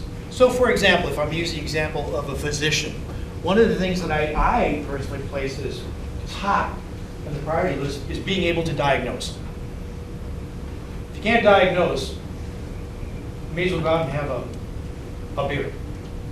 So the diagnosis is more important to me than anything else. So I do think, personal opinion, that there are different weights. Now, it's important for you to express what you think those weights are. So they, as part of the expectations setting process. So if these are the three things that comprise your job, please understand it is my view that number one is the most important of what those are. Another thing that I did to help me, because we talked about planning and capturing notes and stuff, my memory is not the best in the world, and it gets more delicate, I guess that's the right word, as I advanced in my maturity. But what I learned is even when I was in my prime, my memory wasn't the best in the world. So what I did was, on my computer, I believe that people were patterned, their behavior occurred in patterns. You could see the same things. People tend to behave in patterns. So what I did was, I would say, okay, let's say the appraisal, I would mimic the appraisal form. Let's say judgment was on there. Let's say, pick another one, initiative was another. And every time, sorry? Attention to detail. Attention to detail, great, great, great, great. I promise I'll get back to the point on strengths. So every time I got some information about these things, I would then type them in. So, for example, if information came about attention to detail in July, I would have something for July, just a quick note, and then one in September, so I could see what the pattern was over time. I was looking for patterns. First of all, if you say to somebody, well, wait a minute, I have superb attention to detail. You can say, okay, now let's look at July, August, September, October. You can see this pattern. So I'm not just saying this because I picked one at random. But you see how it helps your memory, and also it makes your preparation easier. And it helps you spot strengths and opportunities for improvement. So one thing you seem to do real well, without a doubt, is initiative. I see you jumping in, trying to help everybody all the time. But at the same time, when you do help them, you miss some important points. So now we have the basis of saying what is a logical opportunity for improvement. Does that make sense? Mm-hmm. But without this, and I wish I could say somebody taught me this, I had to learn this by experience. Because in the early days, you go into a performance review and somebody would say, no, no, no. And they would hand me a memo. See, here's a congratulatory memo from the vice president that said, I was the best thing since sliced bread. What do you say now? Mm-hmm. And you know how organizations are. Typically, I hate to keep referring to myself, but it's the thing I feel like, the context I know best. In a lot of places, people love it. It's just considered good form to send congratulatory notes. Oh, you showed up. Congratulations. Yeah, that's wonderful. When? Oh, you know how to count change. Wow. That's great. So what happens is you will have these things. They happen out of a sense of courtesy and style and being nice to people and all that. But what you need are these things in a way of categorizing them and collecting them. Because if you've said, I consider judgment to be the primary aspect of performing your job well. So even if you got a bunch of congratulatory letters about initiative, that's wonderful. That's a strength of yours. But understand, my expectation has always been this, and this is what we have to work on. Does that make sense, guys? It's having the format of collecting stuff. You know, you wouldn't ask a student to do a term paper without saying, you're going to have to take notes, research notes, right? Because you're going to have to base that paper on, I don't know if they still do this anymore, 3x5 cards, or lay them out and do all those sort of things. Or am I just showing my age? I don't know. But you needed to collect what you were going to, because you read a book and you forget what's in the book unless you take notes. Make sense? And this I found to be a very quick way a very organized way. So when it came time to putting it together, you have two choices when you're putting together your performance review. It's like, here they are. Choice number one. Oh God, what happened? Oh man, I got to look through all the stuff. Right? I better look through the memos. Let me send out emails asking, what did you think of Diane's performance in this, and see if I can get all that sort of data. And what you get is you get the same short-term memory that I have. Oh yeah, she worked with me 2 weeks ago. But this is an annual performance. Whereas you can say, all right, this may not be perfect, but it gives me some idea. Yes, sir. I think though this falls to the employee, and this is what I do, is I keep a running tally all year long of the stuff I've been up to, because frankly, I'm not going to remember myself 9 months ago what I was doing. Yeah. And so that, I'm trying to get people to do that themselves, so that that self-evaluation is factual, not just I'm a great person, but look at all the things I've been up to. All right, so you're trying to teach them a certain behavior. Okay? Having any luck with it? Not yet. Okay, and I'm not saying that judgmentally. But if we were trying to do that, all of us, how might we promote that? Because that's not a bad idea. Because that makes the discussion more shared, right? That's what we do. Everyone is required to keep track of specific examples that relate to their job description, which is different from the evaluation form, but we try to merge the two things in some meaningful way, which is sometimes a stretch. But they're supposed to address each aspect of their job description and relate that to the performance evaluation with specific examples to help. And sometimes I will remember something they didn't remember that they did, but it gets them involved in the conversation early on, and it is a participatory document then.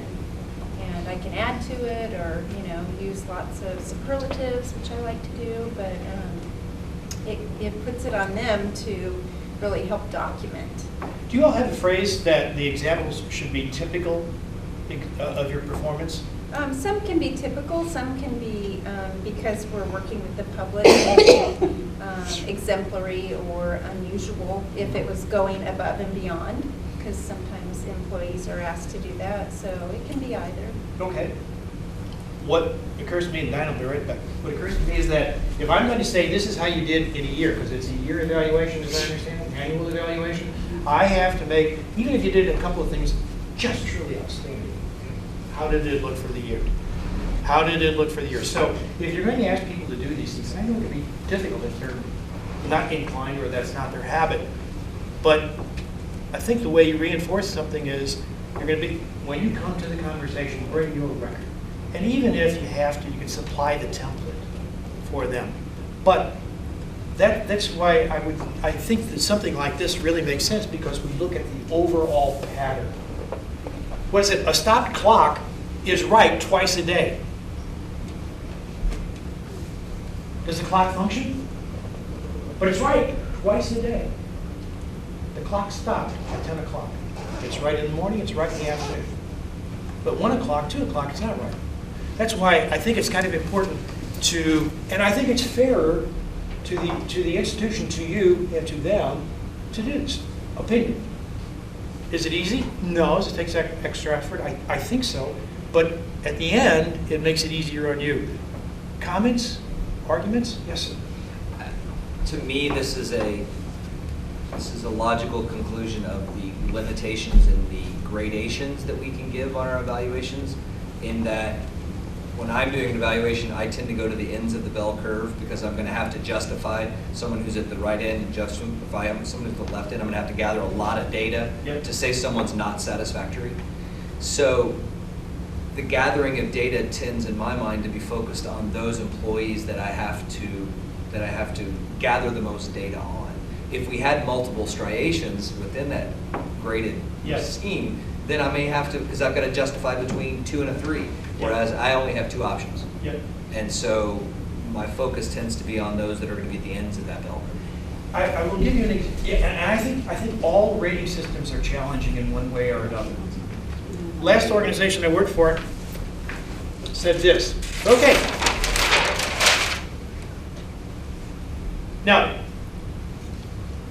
Some organizations, everybody gets, regardless of performance, gets the same increase at the same time.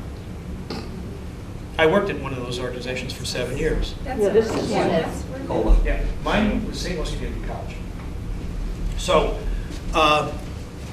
it was an unusual situation. I had never faced that before. So anyway, I left, go back to corporate America, completely different. Here is the view of my last organization, to remain nameless. We understand that not everybody will perform equally. Okay? What's the rationale? We recognize what that is, right? So, your performance evaluations, the ones that you turn in, 5% or 3% or 2%, whatever that last sigma is, that's all that can be above average. This sigma striation, average, and it's by numbers. And if your numbers didn't coincide with this, come on in. And where it got me, the genesis of this came out of General Electric. It was called a rank and yank program. The idea was the bottom 10%. Now suppose you were working on a surgical technique to restore, I'm just making this up, to restore sight to the blind. And suppose we believe this could be done by surgery. And you assembled a surgical team of the finest experts in the world to work on this technique, right? Finest people you can find. Okay, time to review their performance. Oh, by the way, 10% of them would have to be. You see how that, so, anything you try has its challenges. Yes, ma'am? Well, I'm just going to argue with Kenny, which he's going to be extremely surprised at. But I don't think so. I think it's inappropriate to concentrate on the ends of the bell curve. I would draw my line just above those two circles, and my vast majority of whatever you've done is above a line. And if you've got something at either end, I throw them out, good or bad. If you've done something super good, that is not typical, or super bad, that's not typical. What about your job performance has been typical? Yeah. That's the way I would do it. I don't think you're arguing with me. Oh. I think I'm looking at it from the perspective of my workload and my data collection tends to be skewed towards the ends because of the fact that we have such limited choices in how we judge something or how we assess something. If we had multiple levels, then my data collection would be different. That's all I'm saying. Yeah, you're right. Yes, ma'am. I would slightly disagree, possibly. You still have to address the ends. Like, I still want to celebrate those amazing accomplishments. So I want that on the evaluation, because that's a written document that's going to my supervisor, it's going to be in their HR file. I also think it's important, those negatives, you can't throw them out, because that's important too, and it needs to be put in context of, did they move forward? Yes, they did. Here's their typical, this was a concern.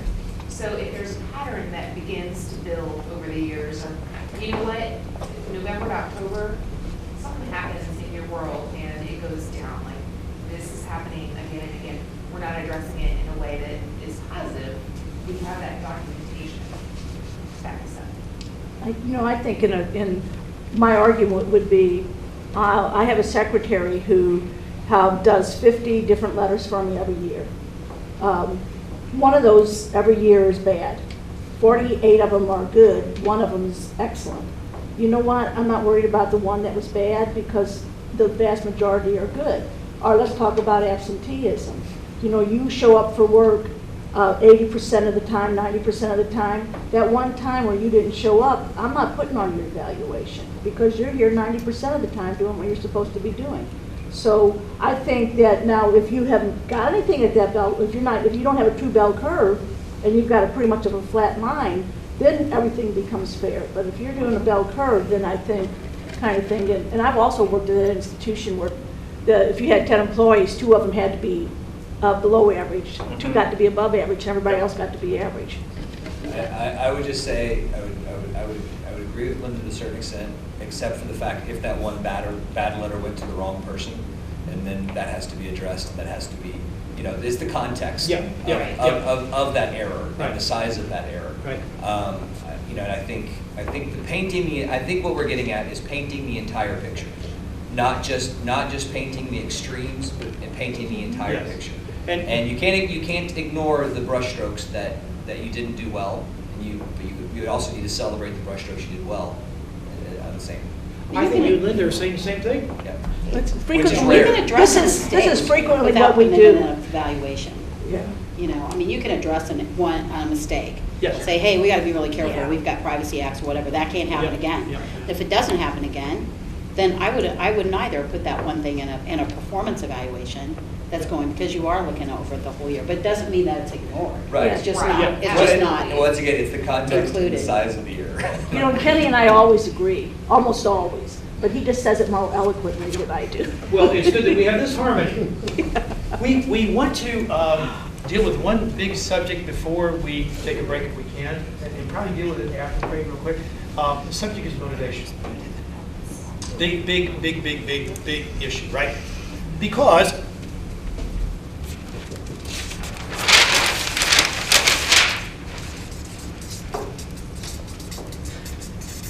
by the way, let me just see where.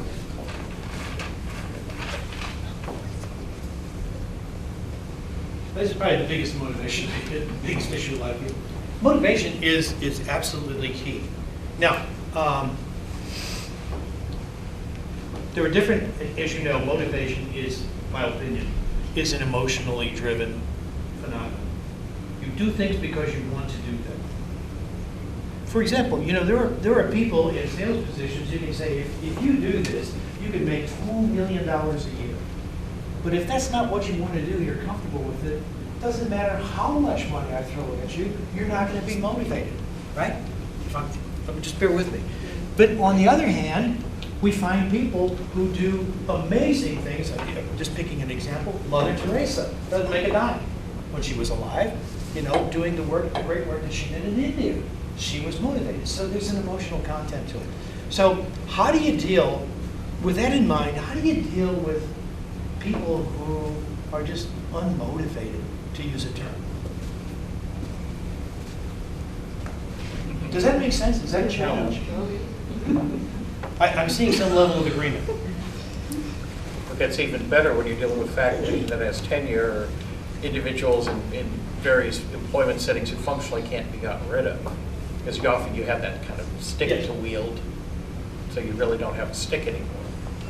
Take your stick away, Michael. Stick away.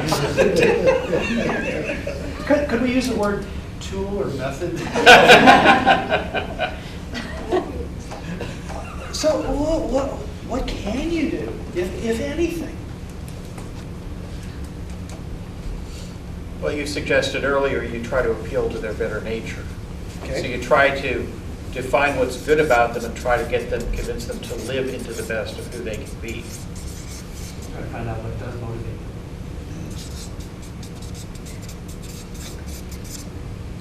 I think if you give someone solely responsibility of something and that is their motivation, that they're the ones that learn it and train it, so it gives them that initiative or whatever to engage. Yeah. And the intrinsic versus extrinsic motivation, we've already discussed the whole concept of the COLA and the fact that, we can't use some of those extrinsic motivators that we might be able to use in the corporate world. And so it goes to the intrinsic motivation and the type of work you're doing. Which is more powerful, do you think, intrinsic or extrinsic? Intrinsic, Yeah. self-efficacy. Personal opinion, I agree with you. I think it's amazing what people can do when they want to do it. Yes, ma'am. Is the main goal of an annual appraisal to motivate and to make a good employee, or is it to document poor performance? Oh, great question. I think it's to motivate and So a lot of what we've talked about earlier today was certainly not motivating. It has to serve both functions, in my I hope that I get to motivate most often. And in those extreme circumstances, it needs to be utilized to correct or document. One of the things I would add to your list, it might not be what I would like, but motivation is also about having conversations about how people can move up or move on. And not in a negative context that you're not working for us, but you've developed a lot of great skills. You have so many abilities. Is this still the right position for you? Is there somewhere else that I can support you moving to in another position?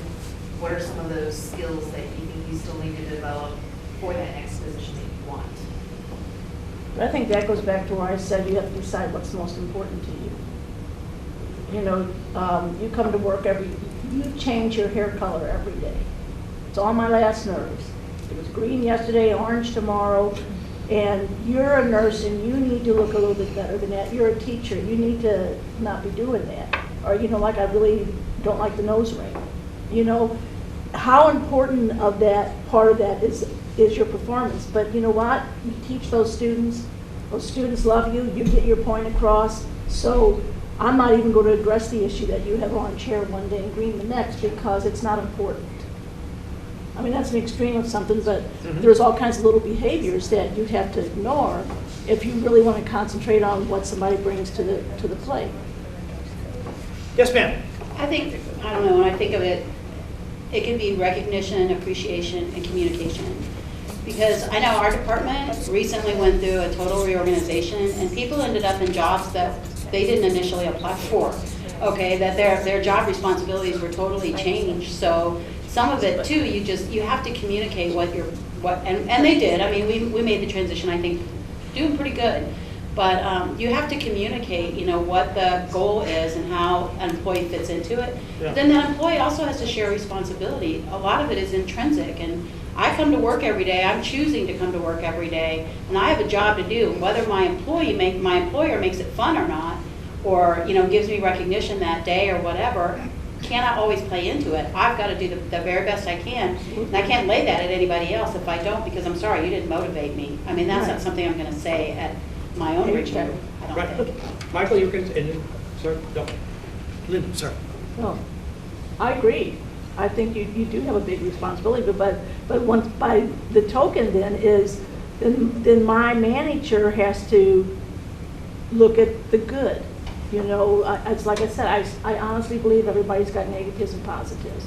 And if you're coming to work every day and you're doing your job every day, and that's what's important to me.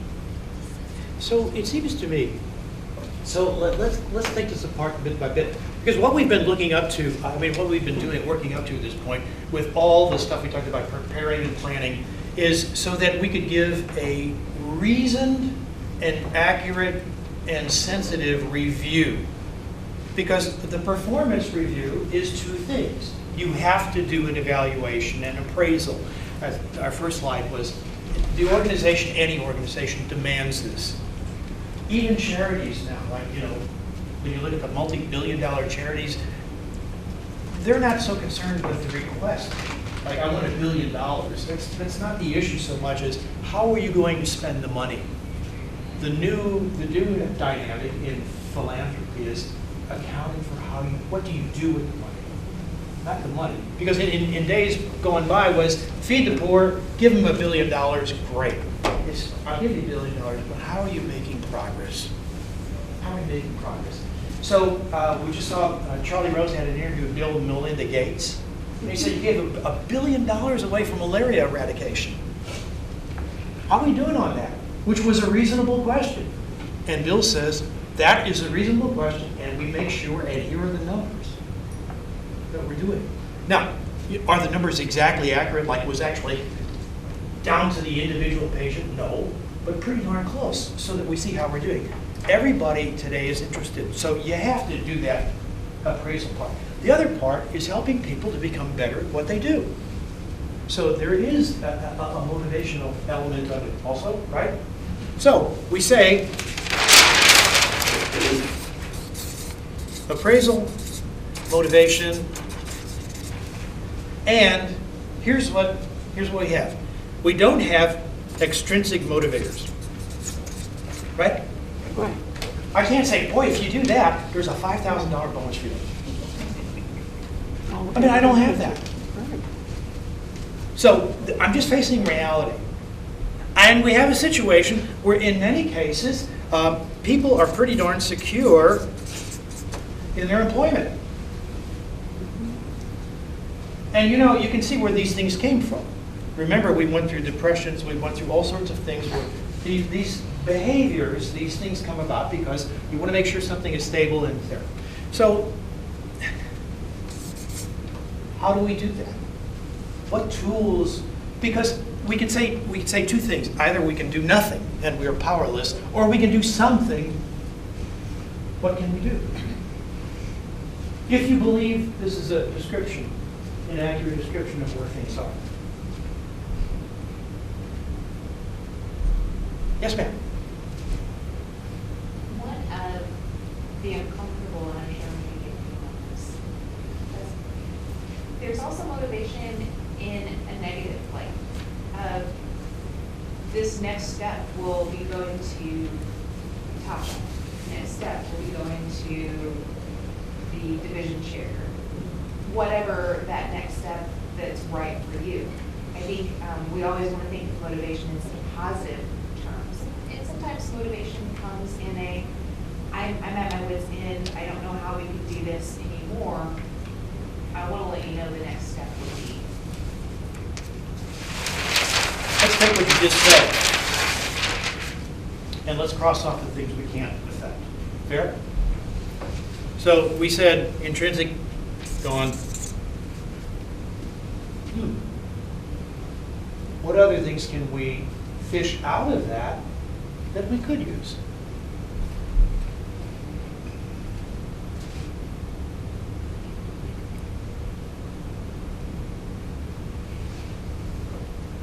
Ask that question in a different way. Sorry? Can you ask that question in a different way? Okay. These are the tools we said that we might be able to use to affect motivation. So, to use, I think it was Sherlock Holmes, we remove the impossible and whatever is left, however probable, is the truth. So, if you say the extrinsic motivation, $5,000 bonus is off the table. Aren't there other forms of extrinsic motivation besides money? Yeah, Yes. Go ahead, please tell me. Yeah, Okay, because that's where I think the recognition and appreciation comes in. And we have a lot of part-time folks in our department, and so because they're part-time and perhaps they're, how do I say this, maybe not paid as much as if I were queen of the universe, I would like them to be paid. Yep. We try to have a lot of flexibility with time. We have, we just try to be real mindful that they've taken this part-time job, and part of what you can get for that is time. And so we're very flexible when folks with children need time off, or, we bring in lots of chocolate, and we, try to appreciate people in small ways, whatever birthday recognitions, or just let them know that, we care about their contribution, even if we can't give them big raises or, does that make sense? I don't know. I'm not saying that quite right, but we are super flexible about time and expecting things from people outside of work, and being mindful of that.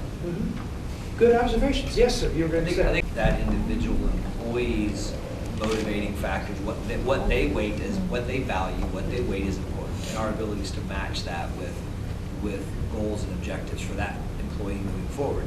So going to Lisa's point, if you have that employee who is a fantastic employee that does a wonderful job when they're there, but they need more flexibility, Lisa, as the director, has the flexibility to be able to provide that flexibility to that person, versus you have the other one that you're watching closely.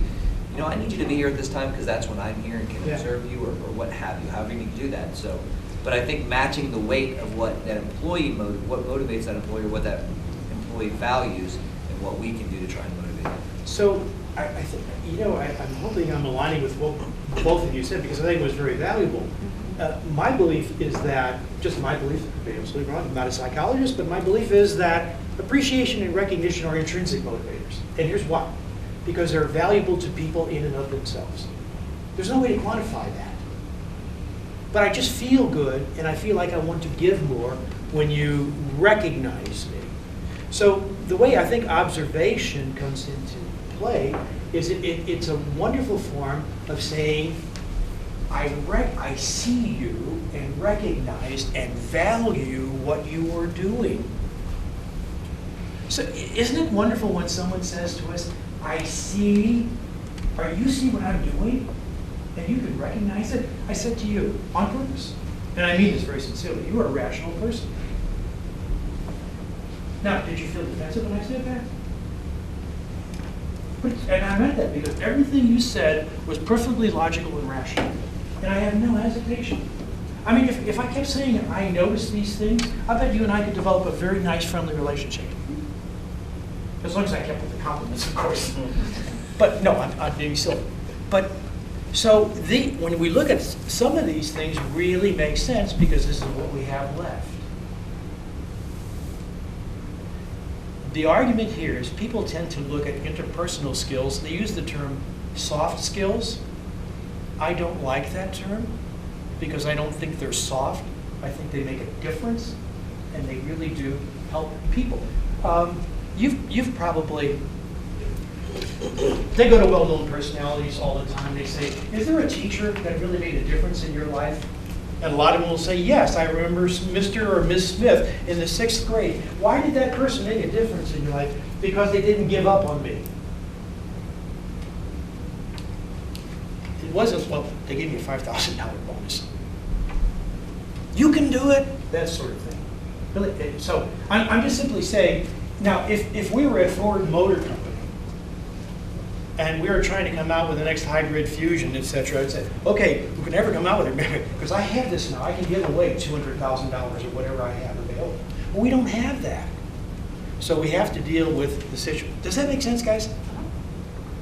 To me, especially in institutions like this, the soft skills are hard skills, because they really matter. And by the way, Jack Welch himself even said, soft skills are the hard things. So it's not just that. Yes?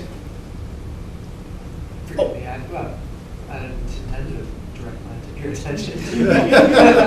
One of the things I do in relation to this, part of the group that I supervise are maintenance guys. I try to make sure within my budget, whatever I can do, to make sure they have the tools they're asking for, so that they can accomplish the tasks they need to accomplish. Because a lot of times that'll happen where somebody is, well, my tools are old, or this is broken, I'm working with a broken, whatever. I always try to make sure these guys have whatever I can do in terms of providing those tools. And I view that as a way to motivate them. Because if somebody feels like, somebody at least is looking out for me, wanting me to have the ability to do a good job. Yep. That's a big motivator. So let me ask you, Ed, so I would assume that the group that you supervise cannot get everything they want. Correct. Okay, I mean, that's true with everybody's group, right? You can't get everything you want, but they know that you're always going to bat trying to do. Now, tell me that's not motivation. Now, there are some people who could care less. You're right. And to your point, there will always be that minority of people you can't, who are just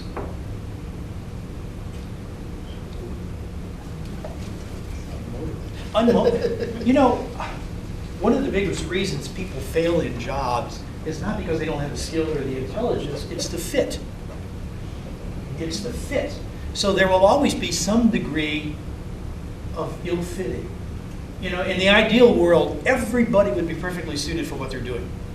In the ideal world. But in essence, that's not what happens. That's why some people start off as English majors and go, that's not for me, and wind up as a math major.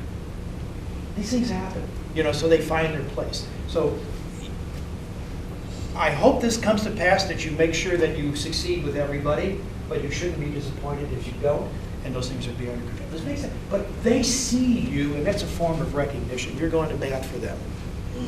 The minute you say, the thing I care about, as you do, is about doing the job. Go one step further and say, you really did it. You should be proud of yourself. for what you did. From a standards perspective, when I look at that standard and I see you hit that ball out of the park, that's a form of observation and recognition. You know, I don't know if this is important, nobody cares, but I have actually been in a position where my job was tied to a significant monetary reward. And I was somewhat shocked when they offered, put that on the table, because I do my job, thusly I'm working here. Intrinsic motivation. Right, but it was interesting because I didn't realize until you started talking about it, but I was shocked that I was going to get the monetary thing. That really isn't what was my driving force. It's like I said, I'm here and doing the same thing for a different organization without a big bonus at the end, and yet I really still feel like so I'm not real sure. I almost wonder if it's not the makeup of the person. As you just said, some people you can't win with. It's not so much what that, and I guess this college is banking on the fact that we all don't care about that extrinsic reward. I think in an ideal world, we all hope we can hire people that are highly self-motivated, and then we wouldn't have the issues we have. Yeah. I think communication, and I'm not sure if it's intrinsic or extrinsic, but I think it's one of the most important things because everybody wants to feel like they're part of the bigger picture. Yep. So if you're given a job or whatever and you don't understand how that feeds in to the higher mission, and that's the whole thing with strategic planning and everything. But I can remember years ago, I worked in residential life and supervised student staff, and things would come down, from the top, and everybody just knew, well, that's a stupid idea. They don't understand how it goes. And what I would always tell my staff, and I know this isn't just in this room because it's being filmed, so whatever, this is kind of my philosophy when presented with something that I'm like, I'm just wasting my time with this. This isn't going to accomplish the goal. It's like, if it fails, it's going to fail on its own merits and not because I didn't try or not because my staff didn't give it its all. So that's what I used to tell my staff, and what I try to keep in mind myself is that it doesn't matter. I got to get behind it. Now, that's intrinsic, but that communication still has to come. I still have to understand, how it all feeds in and what it is I'm trying to accomplish. But that can be a motivator. And then in the end, if it does fail, I go, in my own mind, on my own little world, I'm saying, see, I told you. But I know it still wasn't because of me. I didn't contribute to that. I think you make a good point. If I had one criticism, personal criticism, about a lot, regardless of institution type, one thing we failed to do, we're really good on setting out goals. This is what I don't think we do so well, collectively speaking, is why. Why is that important?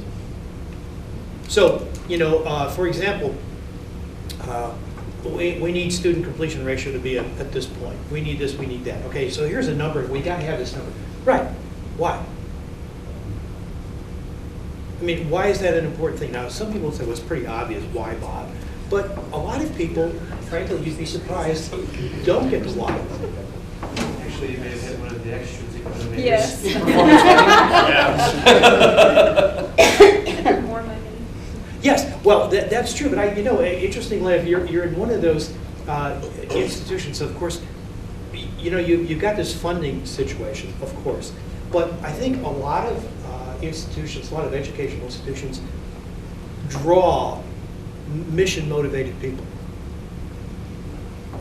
People who come in and say, I'm motivated by the idea of helping somebody either get beyond where they're at in life or realize who they are or do something, because when I see them succeed, I succeed.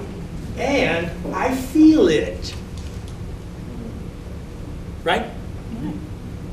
Just to see somebody be able to solve a problem or diagnose a patient or fix something, you go, wow, if I help, man, I feel good. Now, there are a lot of people, of course, who are extrinsically motivated and say, okay, that's great, so what does it do for me? But these institutions draw people who have that kind of high motivation. Yes, ma'am, sorry. No, that's all right. I agree with you very much. I think many of our coworkers and colleagues have that intrinsic motivation. And as a supervisor, we can encourage that, and we can also squelch it. If we say the wrong thing or don't recognize something or, focus on that one mistake instead of, so I think that we need to recognize that the workers are motivated, and we have the power to demotivate them. Yes. Not on purpose, but it can happen. It can happen, that's right. And people can misconstrue your intentions and what you say. It can happen, you're absolutely right. Well, again, part of the value of soft skills. Sorry, I don't mean to use that term.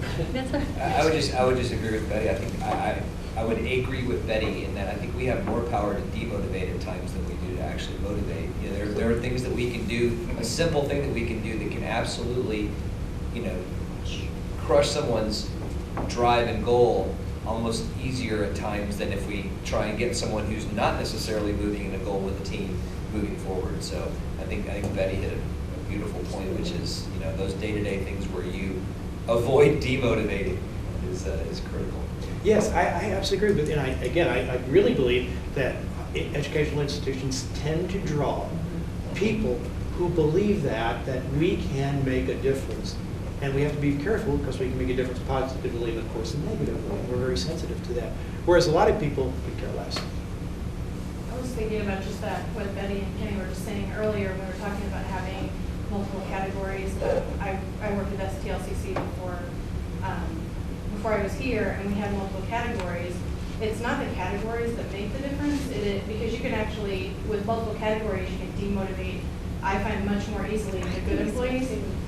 Because you can't tell everyone they're above average when that's what everyone wants. That's a good employee. They want to see in those boxes above average. So it becomes almost harder when you have more categories to explain to someone why. And so I find having only the two, I think there are drawbacks to every system, but having only the two categories and using that comment box and using the data and trying to then explain the whys, as Betty was saying, it allows for an easier conversation in some ways, because I think that so much of what we're doing is trying to, both keep our good employees motivated and even our not, the people who need to improve things, we're still trying to motivate them. And so you have to really be careful no matter what tool you have as the manager, the leader, trying to set that tone and to be really careful and cognizant of what actually will motivate you. Thank you for saying that. I like having just the two. I've read a lot about scale systems, and they are more difficult, and we actually use some version of that for our student workers because there's not a formal process, and we want them, and it's real easy with them because if you're a student worker, well, of course, in your first 3 months, you're going to be the needs improvement or is getting better or whatever, but it's harder when you have other employees, and I find the U and the S kind of much more, flexible, because even in the box you can say something like, we're looking forward to improvements and, some small area that you've documented somewhere else, maybe in a more precise way, but thank you for saying that, because I like the U and the S. Now, I thought faculty, though, have a third. I thought there's a third. Is there a third? On the current faculty form on the employee tab? No? Okay. May I throw out one caution? You're familiar with the term inflation? You know how that works with money. Same is true in language. So, if you keep using the word, let me express it differently. So, at my age, I have to be careful when I teach younger students because some of the things they've never experienced. For example, when I say, gee, I've never sent a tweet in my life, and I'm on a Facebook page, and it looked at me like I came from Mars. But I did say one time, at one time, that when you bought a car, you had to negotiate for the radio? And they went, what? So what happens is, and this is, I hope you'll share this, every time you do something, it starts, you know how it is, the customer-oriented society. Every time you do something, that becomes the baseline. So you have to be careful where you set the baseline. So if I say to you, every time I see you, fabulous, fabulous, Betty, superlative, couldn't be better, oh my God, heaven should be like this. The angels envy. Well, you keep saying that enough, and you know what that becomes for her? Expected baseline. So now, I have to say to myself, there are no words.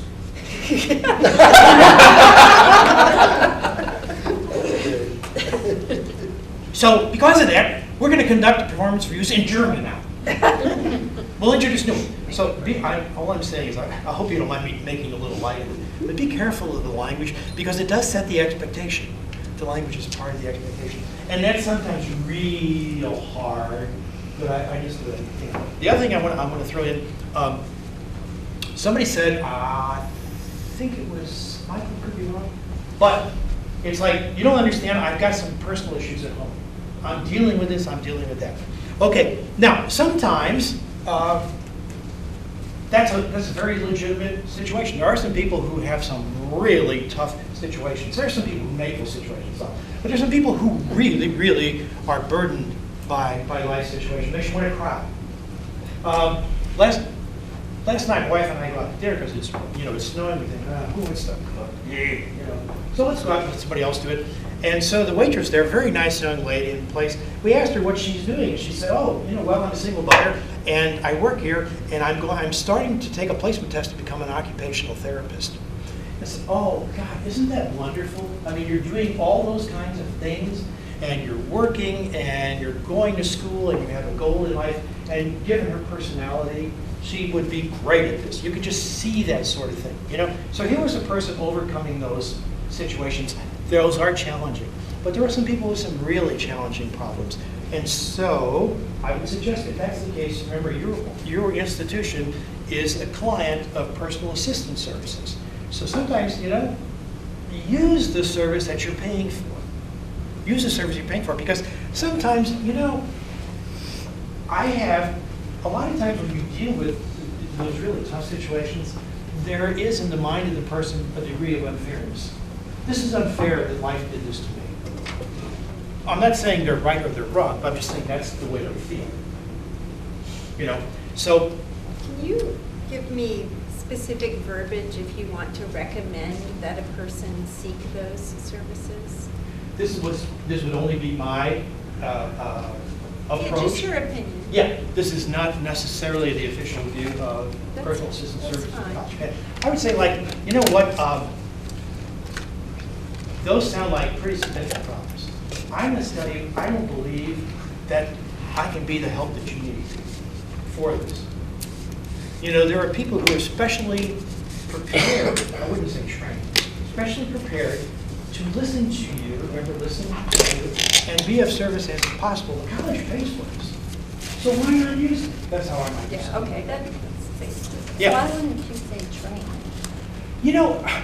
It's just a personal thing with me. The reason I don't say train is because it sounds like, okay, so I'm going to become part of the process. They're trained. Now, it's just the way I interpret it. It may not be that way. I find it to be a little bit more, just to me, acceptable. Somebody's prepared.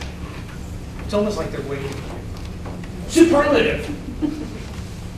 Okay, so are we making sense? Have we made sense of what we've done so far? Let me go through the slides and make sure we've covered everything. You guys have been great. Did you learn something from each other?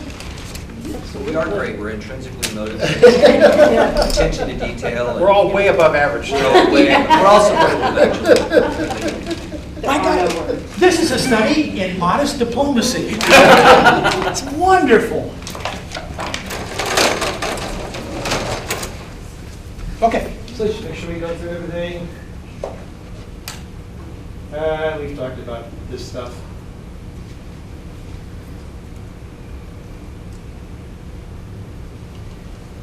Rehearse is a big thing. Communicate to your point. Communicate comes up, no substitution for it. Obviously, behavioral rehearsal really helps. Being prepared really helps. Being straightforward really helps. Productive outcomes. We talked about marginal behavior, and I think we'd always agree with this. Catch it early. Talk with them about it. So it is no surprise. I think everybody here has said that we try not to surprise people. The courageous thing you got to do, though, is to really talk with them early on. And by the way, again, I said, this is a science and an art. The art is emotional. Okay, frequent feedback, obviously constructive.